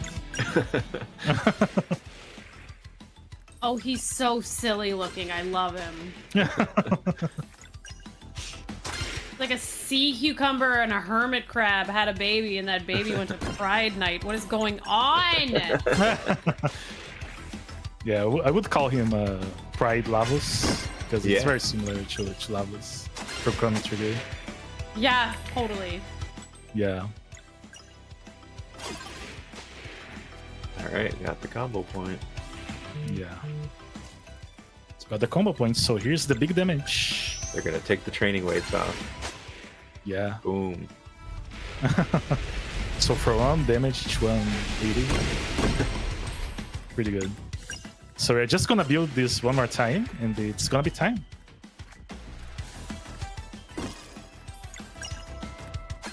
We have to build the combo attack one more time. And that's gonna be it. No skills for Valere. She doesn't get anything. Yeah. So the only skill we have is with Zeo, and he can heal, and that's it. Yeah, so Valerie here, it's just all grayed out. Can't use anything. So it's just attacking. We are almost there. I think one more combo attack will do it. There we go. Yeah, I think so too. And that's time for the incentive. My God. Okay. I can't remember if they turn into adults here after the fight. No, not really. Oh, their text boxes are for a little bit. It's their adult text box like portraits, but yeah. Yeah. So you can see if we do this, so don't look, she's gonna be adult again. And like same with Zeo. Just they don't have opening animation, so yeah, it looks like it looks like their muscles like bulge for a second. Like yeah. It's amazing. So yeah, that's it. This is the first boss done as kids in New Game Plus. Yeah. amazing. Well, I have had a phenomenal time with y'all. Chat is giving you GGs again. Yeah, thank you, everyone. Yeah, thank you. Thank you for your work. Is there anybody that you'd like to shout out? Yeah, so big shout outs to all my friends that I have seen a lot of them. A lot of personal friends right there in the chat. Love you all. And big shout outs to Anchor as well. Like, me and Anchor have been working in the glitched categories for this game a lot. And we are really proud of what we have come up with. Yeah. And Anchor has found so many things for this game. It's really cool. All the glitches basically was Anchor that found out, and he found a way to use them to the speedrun, and we have this really fast run result that I like very much. Yeah. And yeah, that's it. If you want to say anything, Anchor. Shout out to my 4 kids for not barging in and making noise while this was going on. No, but this is really cool. I mean, the stuff that you've done with the fights and stuff so underleveled is so cool. So that's huge. But yeah, no particular shout outs. Thank you for inviting me to commentate, and thanks for everyone to donating and everything. Yeah, it's been great. Yeah, thank you for accepting, and thank you for having me. Thank you so much. Really glad to help how I can. Yeah, thank you for helping out the wonderful LinearC. It's been an amazing time, and I've had so much fun with this game with both of you. You've made this just such a blast, and I can't say enough how cool this game is and how wonderful this time was with you. Yeah, thank you so much. Yeah, I had a thank you. blast as well. But okay, everybody. I want everybody to give one more shout out to the wonderful Kasayev and Anchor, who have been just taking us through these brilliant vibes this morning. Make sure that you go follow them and give them all the support and love that you can. And thanks again for supporting Lifeline for Linear. We are going to get set up for our next game, everybody. So do not touch that dial. Maybe take a quick stretch break. We were here for a second. Refill your water. Maybe get some tea, a cozy beverage, but do not go too far. We will be back in just a second.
Okay, everybody.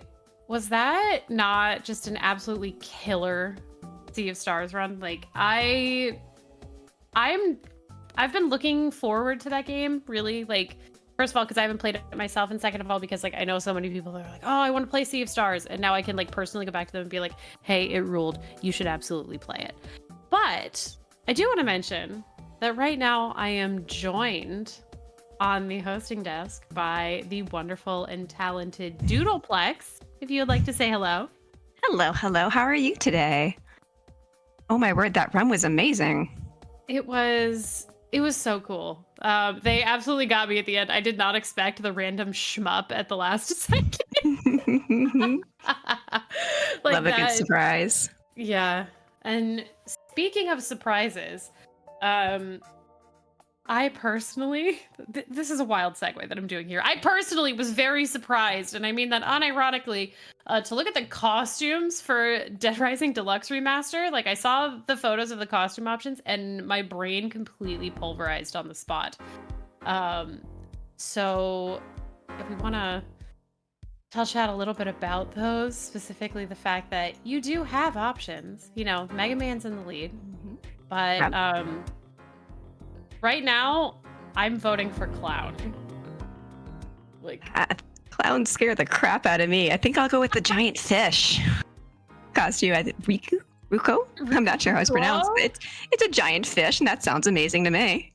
yeah, he's got Shape of Water energy on that one. I don't know if that makes it better or worse. No. But you know, horrifying clown nightmare situation. It's like, it's so upsetting. That I really, really want to see that one happen. But if you don't agree with either of us, there are other options in there. There are. You could have Counter Nemesis. But what I think people should do when they donate is tell us, like, not just like what, like who they vote, like who they're like donating for, but why. I want to hear your justifications. I want to hear about your fear of clowns. I want to hear about your love of fish. I want to see it happen.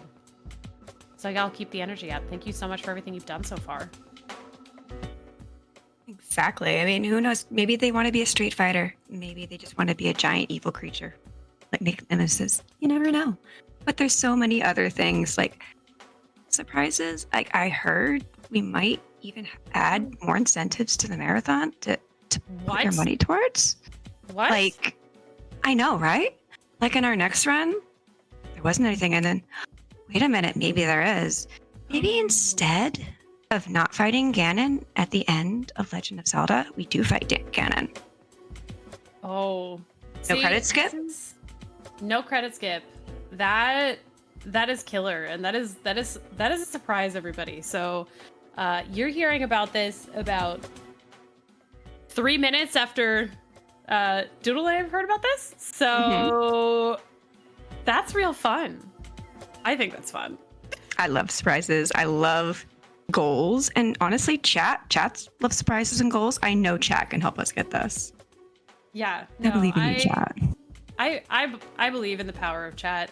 They've done an incredible job so far, like meeting that Sea of Stars incentive last night. They were like, oh no, we won't make you like sweat this morning. We're just gonna take care of this tonight real quick. Check. So thank you so much for that. And remember, while we're talking about this surprise incentive and our bid war, that we do have that bonus game later on today. So all of your donations are counting towards that too. So keep up the good work. You all have been absolutely amazing. Couldn't agree more. Now, Jaypeg, you've been on the mic for a good long while, and you've been an excellent job. But why don't you get some rest here, and I'll cover for you right now. I was about to say the same thing. Your girl's got to go take a nap or something like that. My West Coast self is a little EB. So I am going to leave the stream in your wonderfully capable hands. I have seen the work you do, and you're absolutely going to crush it. Enjoy your time, Doodleplex, and Lifeline for Linear friends. I will catch you on the flip side. I will be in chat cheering you on. Make all of Doodleplex's dreams come true. I know you can do it. I'll see y'all later. Goodbye, Jaypeg, and hello, chat. Like she said, my name is Doodleplex, and I hope everyone's been enjoying the event as much as I have. We've had so many good runs, and more today. Like as we said earlier, we have that brand new incentive where if we can get $75, we will fight Ganon instead of doing the credit skip and not doing Ganon. Sounds awesome. I mean, every Legend of Zelda game I've seen, you fight Ganon. So this just sounds like this has to happen. So help us, chat. Help us defeat Ganon and save Hyrule. And along that way, why not find out more about what we are doing here today, why we're raising all this money. So I want you all to know that according to the U.S. Census Bureau, out of about 100 single-parent families with children under the age of 18, more than 70% were headed by single mothers. A third reported experiencing financial hardships. Single mothers earn income that places them well below married couples in the income ladder. The median income for families led by single mothers in 2023 was significantly lower than the median for married couples. We're here and raising money by speedrunning to help Linear make ends meet, and you can help by typing !donate in the chat. All right, friends. I'm going to go say hello to the great Deku Tree to see if Link's ready to save Hyrule. So don't go back or forward in time just yet. We'll be right back.